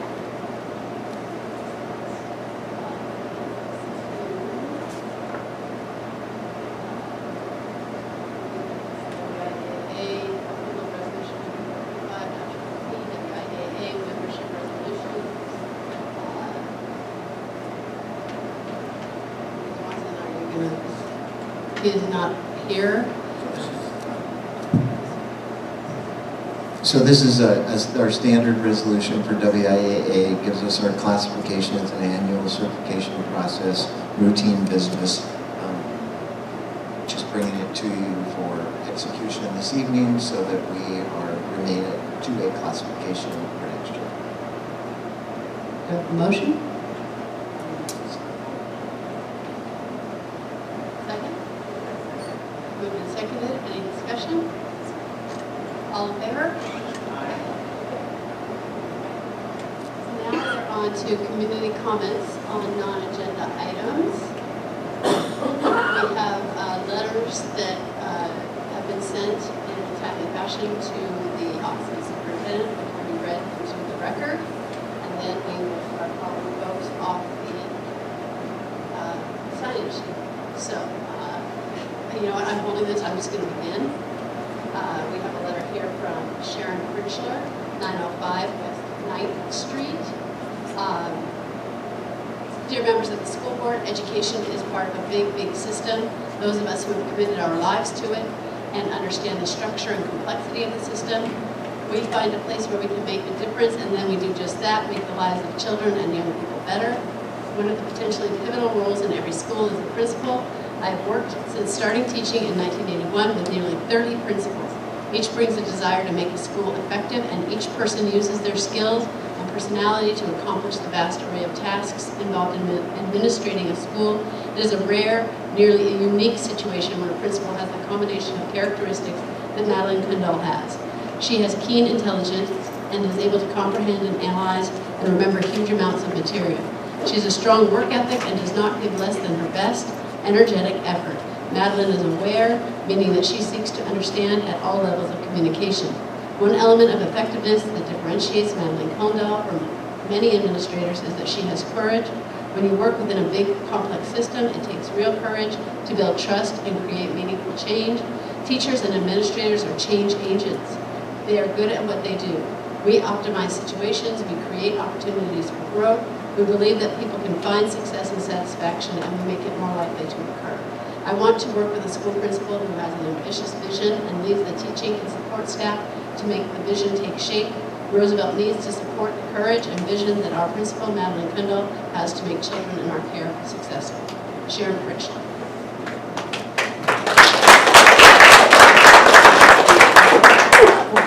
And this letter is from Erica Kolash, I hope I'm pronouncing that right, kindergarten teacher, Roosevelt Elementary School, to whom it may concern.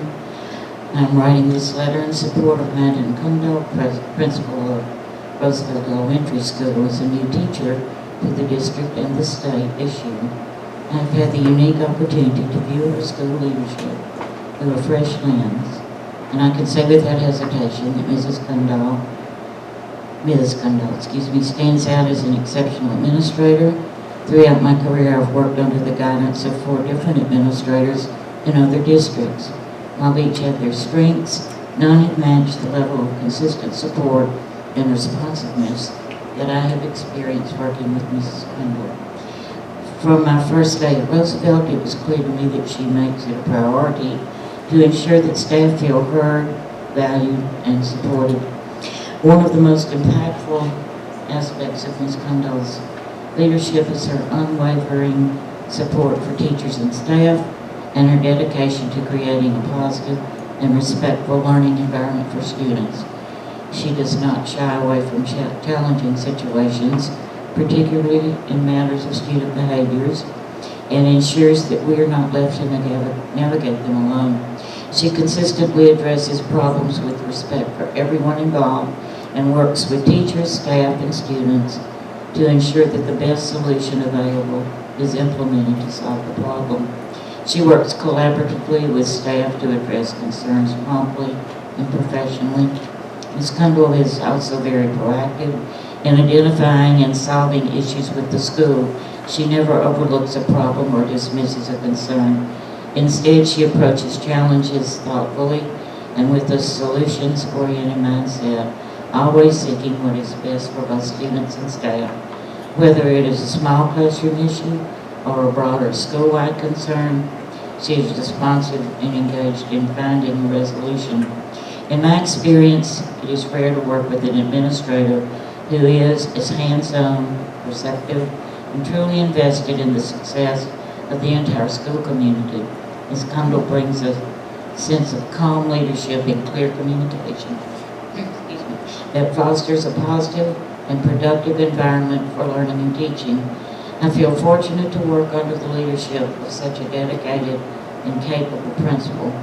Ms. Kundal's support has made a significant difference in my transition to the district, and I am confident that her leadership will continue to positively impact our school community. Sincerely, Erica Colette.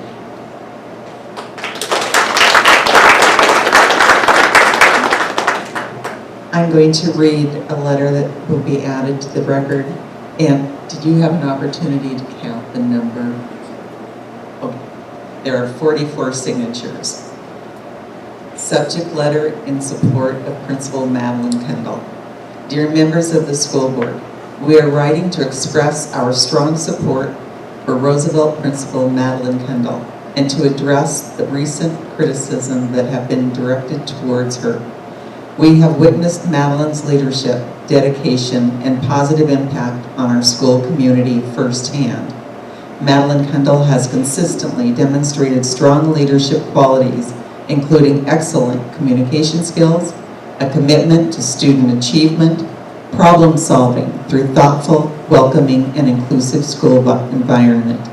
Madeline Kundal fosters a collaborative environment among teachers, staff, students, and parents.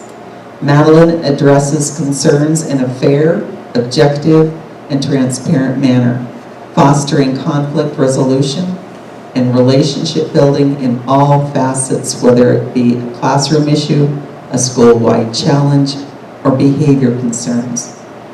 She addresses concerns with staff, students, parents, and guardians in a respectful and dignified manner, whether that be in person, via email, or over the phone.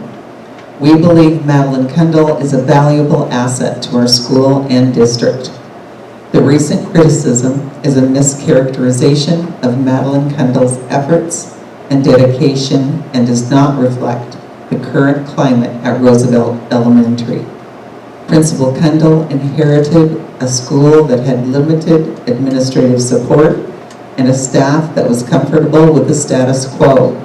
When she became principal, Madeline showed that she was not afraid to roll up her sleeves and have the tough conversations. As a result, Roosevelt Elementary is not losing any faculty beyond those that had a one-year contract. For the 25-26 school year, guest teachers and paraeducators substitutes have expressed how professional, supportive, and welcoming Roosevelt Elementary now is, and they enjoy being at our school. We urge you to consider our words and those of other community members who support Madeline Kundal. Her leadership is essential to the success of our students and well-being of our school. Thank you for your time and consideration. Respectfully, Roosevelt Elementary staff.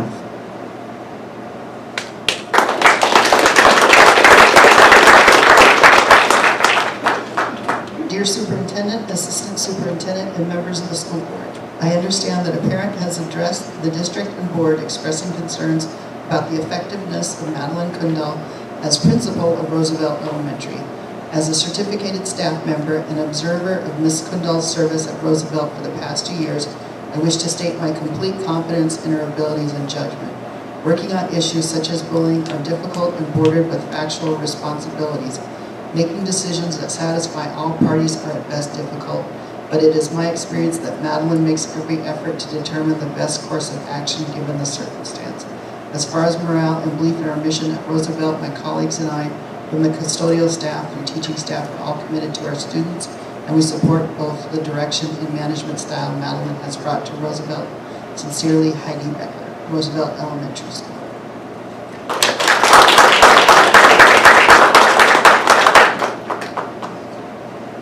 So that is all of our read-in comments, and now we have Sarah Almond. I wrote a letter. Why isn't it being read? I'm sorry, I don't have it in front of me. I sent it to each one of you. You all received that letter. Did you send it to the office of the superintendent to Yes. be read at the school board? I sent it to all of you. Okay, well, okay.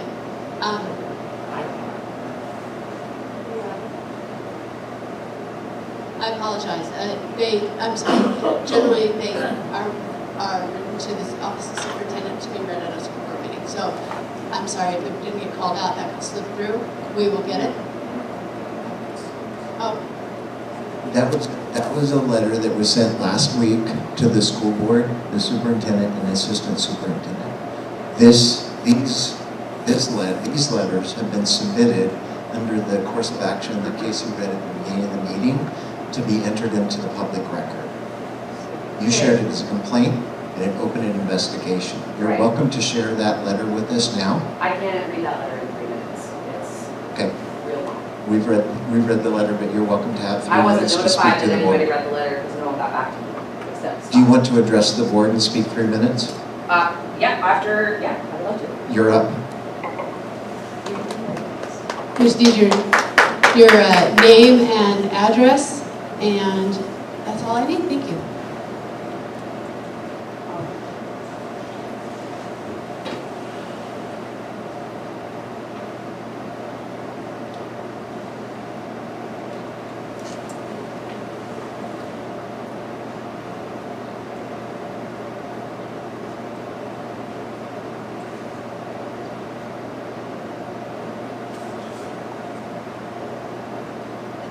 All right, my name is Sarah Holman. My address is 1644 West Courtney Road.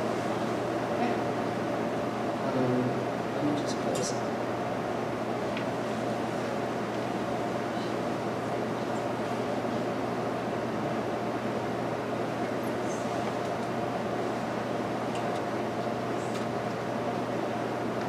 All right, I guess I'm just going to speak off the cuff because that's what I do best.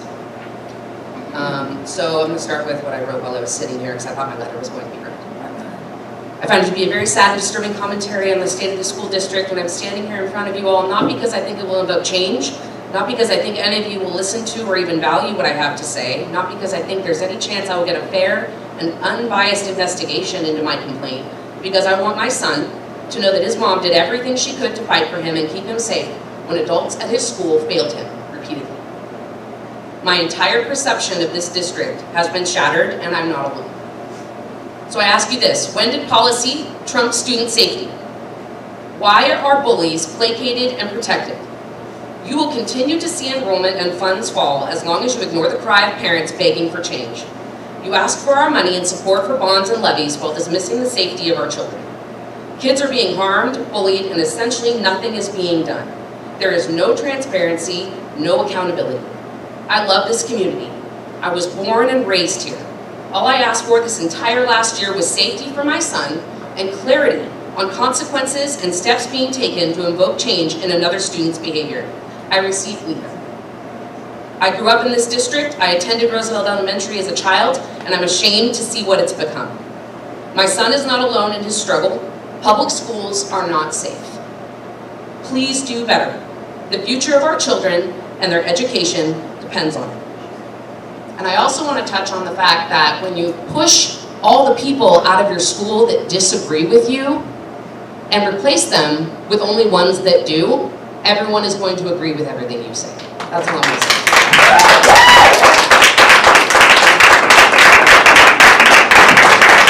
Thank you. Next, we have Laura Havens.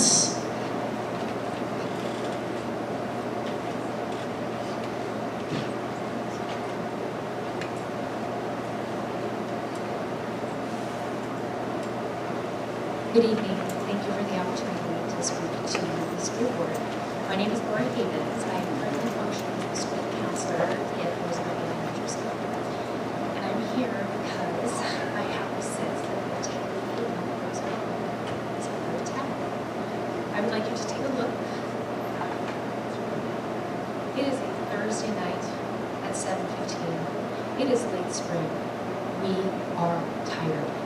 yet we are here en masse because we support our Roosevelt community. And that is in no small part due to the efforts of Madeline Kundal.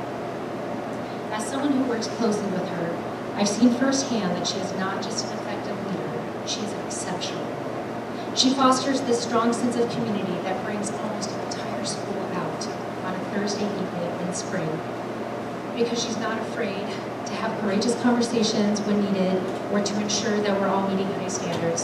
Sorry, I didn't get lost there. She fosters community and has courageous conversations and ensures we're meeting high standards. At the same time, and this is important, she listens to dissent, she reflects, and she adapts and changes when necessary. This balance of high expectations and approachability is a rare quality in leadership, and it's one of the reasons that every single teacher has decided to return to Roosevelt for the next school year. I do fear that my decision to not return to Roosevelt next year may have been misconstrued by some as disenchantment with the leadership. This is in no way the case. The decision was an incredibly difficult one to make because the Roosevelt community has become such an important part of my life. The job of school counselor at Roosevelt is incredibly overwhelming. I know that Madeline handles so many more tasks than I do as the school counselor. To be clear, our school serves 470 students, 436 FTEs. We do this with just one principal and one counselor. Other elementary schools in the district serve between 238 and 358, yet have the same administrative council support. Stevens Middle School, which serves about 15 more students than Roosevelt, has 2 principals and 2 counselors. Now, I get that this isn't an apples-to-apples comparison. They're very different developmental phases, but admittedly, that's a pretty stark contrast. Despite this, our principal not only manages the many demands of a large student body, she rises above them and empowers others to rise as well. Mrs. Kundal's style may feel new and different for the Port Angeles community. Her leadership focuses on respecting the dignity of all people. To this end, people do not see the consequences doled out to staff and students, because sharing this freely would impact the dignity of those people. I've seen her come under fire not for sharing how things were handled with other students, but I would suggest that this is her legal and ethical obligation to keep that information quiet. Mrs. Kundal handles this pushback with grace. I am proud to be a part of a community where gossiping about the consequences of a student or staff has not become the norm. Okay, that was for 3 minutes. Oh. Thank you.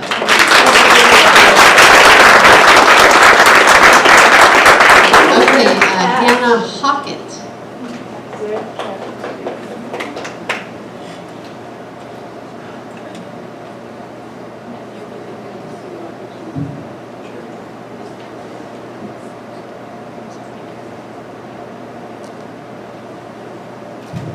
For the last 2 years, I've worked under Principal Madeline Kundal and was initially surprised to find that her intentional approach to leadership and restorative discipline was not embraced by some of our staff. Change is difficult. I'm sorry, did you say your name and your address? Hannah Hockett, 287 Fern Meadows Lane in Port Angeles. Okay, sorry about that. Change is difficult for children and adults, but consistently Madeline has received noticeable and often hostile pushback when there have been disagreements among staff. I have never seen this level of disrespect or insubordination tolerated in any professional institution that I worked in, let alone the Port Angeles School District. Employees who have felt that her feedback was unwarranted or disagreed with her methods have responded instead of with inquiry and professionalism, responded with a negative narrative about our school. When I noticed last year that Roosevelt students seemed to be struggling more and more, I personally reached out to Madeline and asked if I could be a part of the behavior intervention team for this year. And she asked me to take on a role as partly a special education teacher and also a behavior interventionist at our school. And because of the role that I've taken on there, I have eyes in almost every classroom at Roosevelt. I visit almost every classroom every day. Because of that, I participate in the conversations with families about their concerns with behavior, not only of their own children, but also the other children at school. My message to all parents and families is always the same, and that's that we strive to create a culture that values the respect and dignity of all students. We understand that students have different needs, that our responsibility as educators is to ensure that those needs are met while students are at school and that they're provided every possibility to learn. I'm going to skip through a lot of this because it's longer than 3 minutes. In my experience at Roosevelt over the last 2 years, I have watched Madeline Kundle navigate delicate conversations, difficult conversations with families in a way that has always put students' needs first. I have watched her respond in crises in order to keep kids safe. I have seen her hold meetings where she's helped to problem solve and work with students and guardians. And I have personally felt supported and acknowledged in my extraordinarily difficult role as a social and emotional coach and mentor to young children. I'm disappointed that our community has treated Madeline this way after the commitment that she has had at our school. I found that over the course of my career as a teacher, wellness coach, social emotional mentor, that people who are fearful often need to point that fear or that emotion at a target, and that it's much easier to place blame on an individual or an institution than it is to accept that our society is responsible for a change in our cultural climate. When people's greatest fear, which is the fear that something or someone might harm their children, is realized, they can become resentful, spiteful, mean-spirited, and unkind. And that's the kind of behavior that I've witnessed from some of the families that you have heard from. I've personally spent countless hours with students listening to their frustrations and their reports of bullying and aggression, and I ask for their opinions and insight and work collaboratively to help them solve those problems and make good decisions. I know our administrative team does the same. I know that because I work with them every single day. I'm asking those of you on the Port Angeles School Board to consider that those of us who work at Roosevelt supporting kids every day feel very strongly that Madeline's an excellent leader who prioritizes what's best for staff. Thank you.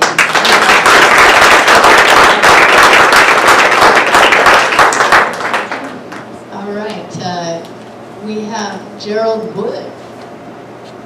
Going to come up, doesn't say what you're going to talk about, so very eager to find out. My name is Gerald Wood. I live in 3601 West Edward Drive, right across from the old Dry Creek Elementary School. Any of you aware that my oldest daughter went there? We used to have meetings there, and we met with principals, and the main topic was always safety. How can you have a teaching environment without safety? And I just, with Mr. Lunt talking about it, the conversation continued. Decade after decade, we're doing the best we can. Okay? All those letters, all you wonderful, that was all instigated by the superintendent contacted in an email telling people to write letters. They're all employees. They all have a stake in this. The letters we don't have here today are staff members. I've contacted, I know several staff members at Roosevelt, and they did not write letters. Nobody asked them to write letters. That email did not say, if you agree with her, if you have concern, it didn't say that. If you want to support your principal, write a letter. And that's what we have here, a whole list of them. And I'm disappointed about that. Because there are so many other people that I've talked to that did not write a letter, don't want to write a letter because they're afraid of retaliation. And what I see here, and I met some of you folks before we started, it was just a wonderful meeting. What I'm seeing here are the three monkeys. Hear no evil, speak no evil, and see no evil. There's a problem. Something is broken at Roosevelt.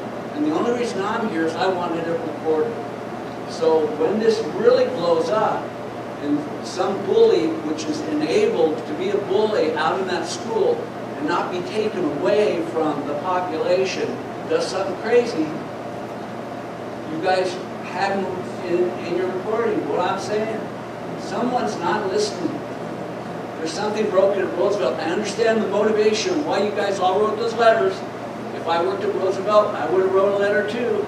It's human nature. She talked about, the one lady talks about human nature, taking care of your kids. It's also human nature to protect your job, your income.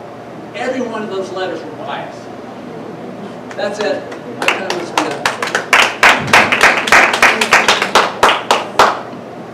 Okay, thank you. Thank you.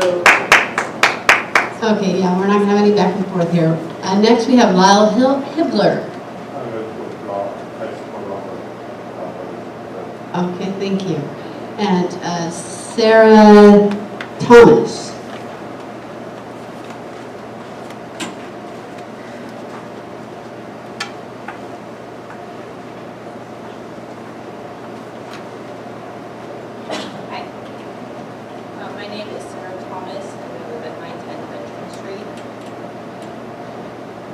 evening, members of the board.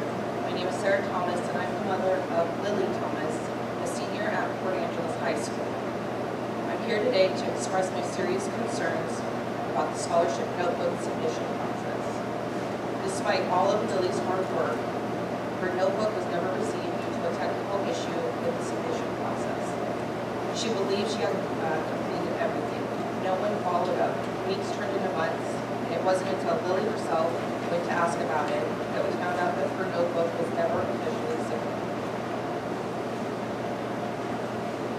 She missed out on scholarship opportunities, not because of a lack of her merit, but because of the correctable process error. This was devastating. Lily has spent years preparing her scholarship notebook that reflected her hard work and her commitment to her future. She's a high-achieving, well-rounded student, varsity athlete for volleyball, principal-based player in the Chamber Orchestra, an active member of an active volunteer and club member with a 3.5 GPA. She built that notebook not just over 4 years, but really her entire life, with the encouragement of her family, which has deep roots in this district.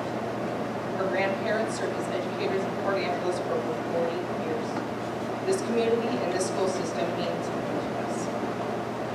The scholarship process has been talked up by the school and the community as a major opportunity, and Lily had every reason to believe that she was on track. She got help, asked questions, did the work, and she was excited. And now, after being completely overlooked and getting little help or accountability after the fact, she's left heartbroken and angry. This is not just about my daughter. I've learned that this has happened to other students too. So why hasn't the system been fixed? Where's the safety net for kids who experience a glitch or make a small error or assume their submission went through? This is unacceptable. I'm deeply frustrated by the lack of clear procedures and the lack of meaningful response or ownership from school staff. An apology is appreciated, but it doesn't undo the loss of opportunity or the impact it will have on Lily's financial future. We owe it to our students to be better. The district must implement a fail-safe system, whether that's confirmation emails, follow-up checks, or submission tracking to ensure no student's future is compromised due to a technical glitch or lack of oversight. Thank you for your time, and I sincerely hope this prompts a real conversation about fixing this before it affects others.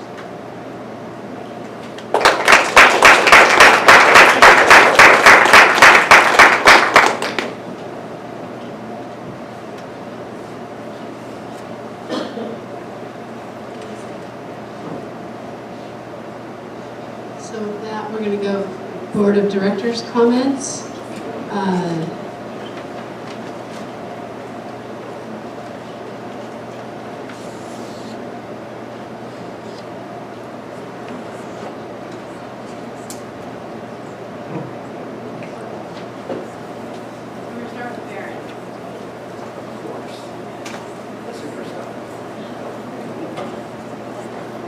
Good evening, everyone. My name is Erin. I'm a senior at Port Angeles High School. Usually at meetings, I talk about all the things that are happening at the high school, update the board on everything. But that job kind of already got done by this amazing presentation.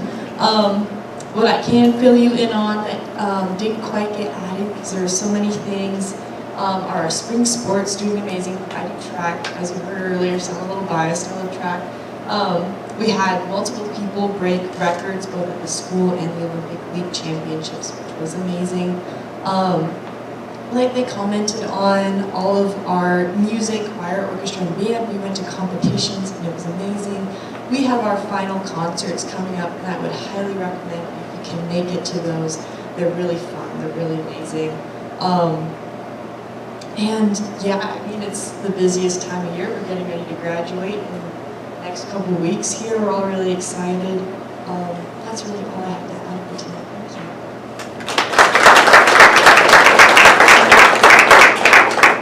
Okay, hang on. Erin doesn't get off that easy. The school board likes to say things to you as well.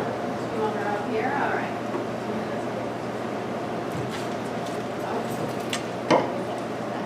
No, we're on the back. Baron, thank you so much for your service to this board. I know it's been difficult at times because you are kind of a busy person. I hear rumor that you've made it into several secondary opportunities. That you've chosen the Air Force Academy. Very proud. You may be one of the few students I know personally who got into Stanford, but decided on the Air Force Academy. So I think that was a great choice. Yeah, it's nice to have options. So of course you have to have beautiful flowers, and we have well, we have a couple things. We have a certificate, your scholarship notebook, but I don't think you need that.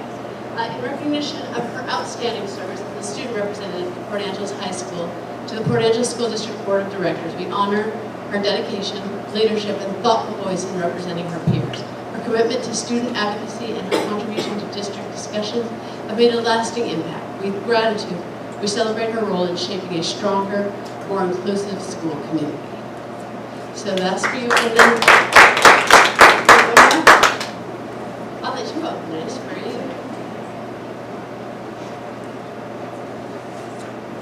So you can be thinking of this when you're married, but not on duty. I don't think it's allowed. Yeah. Okay. So I'm sorry. We always one more. So Farron has been great. Such a great representation of our students at Port Angeles High School. It's amazing that we have students like you, Farron, that want to step up and do this work.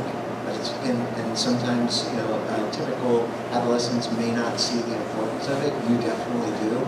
But it does provide us with real-time information around the experiences of the high school and other secondary schools within our system. And I am very appreciative of the commitment that you make beyond all the other things that you have going on in life. You serve a great purpose, and it's been an honor to have you here this year. So thank you so much for doing that. There's a big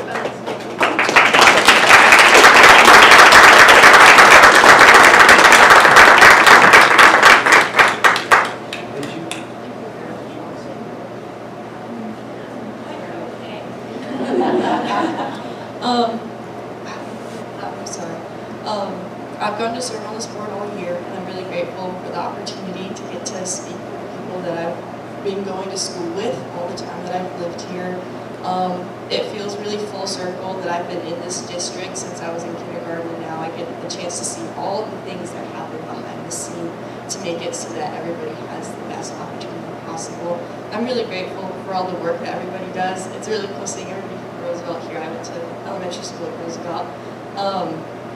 Yeah, I'm really grateful for all the work that everybody in the district does, and I'm really excited to graduate from here, but I'm really proud of it.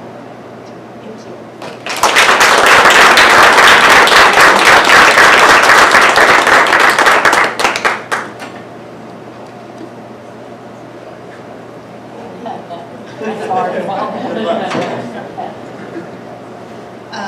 Had a pretty busy couple of weeks. The last Carrots team and attendance meetings wrapped up, and I just wanted to acknowledge how impressed I am with how Janet Parker and Julie Smith coordinate the meetings and how hard the principals, assistant principals, the navigators, the counseling staff, and teachers work to remove barriers and make these meetings meaningful for the families. I attended the county RAC meeting, which is my homework from the Trust Lands Advisory Committee. That meets next week. Let's see. Did the audit meeting with Sandy, and it was both the financial statement and federal grant audits, and they were clean. Thank you, Karen. And I wanted to say that they, just one little concern that they brought up was our fund balance from last year, and they were very happy to see how good it is now. And then last night I went to a Meet Your Legislator meeting, and Senator Chapman was very candid about how the session went and how continuing to raise taxes like they did this time is not sustainable. And he said it's largely due to rising costs in education and state employee raises. That's it.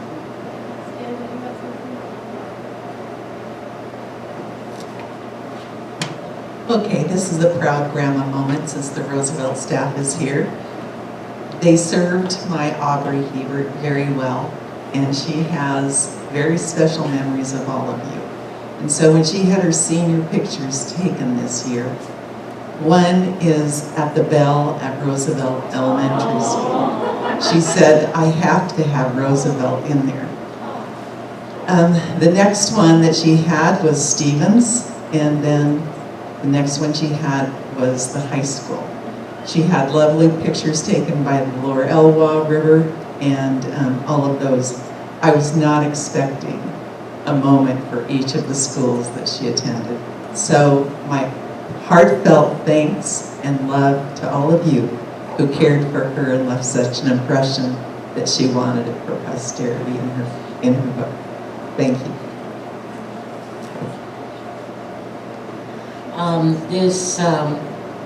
This is an exciting time for me because I had never been able to see a bond pass in Port Angeles. So we are all on the board, so thankful to the community for that. And Sarah and I and Marty and Michelle went to sell the bonds. It was very exciting. We got to see everything. We watched the big screen as they were sold. And so now we can begin our work with this particular site. It's going to be incredibly exciting for the students in our community. The Port Angeles Ed Foundation, which I serve as a liaison to, gave their shining presentation last night with all the scholarships that were given to your former students and our students, and we're very proud of each of them. College is hard and it costs a lot of money, and so anything that these students can do to get some help is, I know, appreciated by parents and friends. So I want to commend the Ed Foundation Board for that. Well, great. I did, everything that you did, pretty much. I did go to a lot of soccer games, which you were not there. Jeff was there with his funny jokes, not. Then, let's see, so I also, beyond the bond sale, which was super exciting, I can't do it, you can't watch them live because apparently, and I'm very mad because I'm not allowed to buy one. Rules and laws, but I really wanted to buy one. But we did, I want to just call out, we did get a $500,000 bond sales went to Port Angeles. Well, it said individual, but the D.A. Davidson man thought it was coming directly from our people. So that's a big amount of money coming from Port Angeles buying our bonds. And today I did the resolutions committee with WASDA. I've been sitting basically now for 13 hours. So yeah, you know how that resolutions work. It's very exciting. So that is about all I've done for now. All right, just a couple things. Add some things that have already been mentioned tonight, and I just want to make sure it goes into record. And Paula is still here? Yes, she is. So Jeff made reference during his presentation that our district will launch a girls' flag football team next year. So we made that administrative decision. It's awesome. It'll be next winter, and we'll be, I believe, one of 4 teams in our league that have a girls' flag football team. So it's a pretty cool day in Port Angeles, and it's awesome to see girls have another option in the winter months. So that's neat to see. Number 2, Sandy referenced the clean audit. Yes, we did. It's an excruciating process. Thank you, Karen, in the business department for, I call it, dealing with the auditor for months. I mean, the audit, I can't even remember the date it started. It seems like it was January. Yeah, so the audit started in January, and so our district goes through the audit process, and we just completed it today. Clean audit, accountability audit, which was 2 years clean. We also had the federal grant audit clean and the financial audit clean. So that's always a really good sign to have a third party come in and report that we're handling the dollars the way we should. And then finally, the bond sale. I do want to read a statement that came from D.A. Davidson. So D.A. Davidson and Company was selected by Port Angeles School District to serve as the underwriter for its unlimited tax general obligation bonds 2025. Approved by voters in November 2024, to construct a new elementary school and make district-wide safety and security improvements and renovate Port Angeles High School. On May 20th, D.A. Davidson opened up the bond order period and received 59 orders from 8 unique institutional investors across the nation. Of those orders, 2 investors placed orders in excess of $10 million each, and 1 investor placed orders for $22 million, showing a strong desire to acquire district bonds. The district also received 9 orders, this is what Sarah was referencing, totaling $590,000 in investments from local D.A. Davidson wealth management branches, showing a strong support for our school district and investing in the educational facilities by our community. After the allocations were complete, the district was able to secure financing at a true interest cost of 4.303%. That's incredible. The par amount, the loan amount, was $29,265,000. So we chose to sell $30 million in bonds this week, and we'll sell $110 million in bonds in December 2026. But the par amount for the bond was $29,265,000, and the $30 million in proceeds will be deposited in the Capital Projects Fund, closing on June 5th. So the par amount is the amount that we took a loan on behalf of the district taxpayers, but we got $30 million. There's a difference of about $800,000 there. That's because our bonds are considered premium, and folks will pay a premium price to buy our bonds. So they actually pay down our cost. So we get $800,000 in free money. That is not taxed. It's not taxed to our tax base, and it's not incurring interest. So that's great.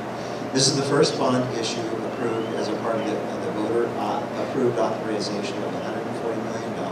By splitting the authorization into multiple sales, the district anticipates savings to the taxpayers by timing the bond sales to align with capital project needs, instead of issuing all the bonds up front and incurring interest every month moving forward. While the capital markets remain on edge with the interest rate volatility, uncertainty surrounding the impacts of inflation, Federal Reserve policy, and trade tariffs, the district was able to secure significant interest in the bond market and able to complete the sale with a focus on meeting taxpayer expectations. Thank you to the dedication of the work of Marty Brewer, Superintendent, Assistant Superintendent, and incoming Superintendent Michelle Olson, and Karen Casey, Business and Operations Director, for their significant contributions in the successful transaction and strong financial stewardship on behalf of the Port Angeles School District taxpayers and community. We would like to extend our congratulations to the district. It's been a pleasure working with the leadership team and the school board on this bond issue. Sincerely, Corey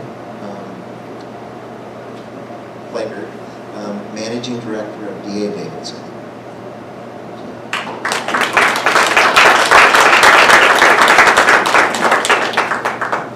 Okay, with that, well, you're up again because you're just going to say that's it for this meeting, yeah? So what's it for the next meeting? No, I'm not allowing that. You don't say it's not that. The next meeting is scheduled for Thursday, June 12th, 2025 at 5 p.m. It's in room 208, Lincoln Center. There we'll have the technology report, the May financial report, final enrollment projections, and the 25-26 budget update and the planning for adoption in August. With that, thank everybody for coming and for a great meeting. We're adjourned. I know. All night I held on to that.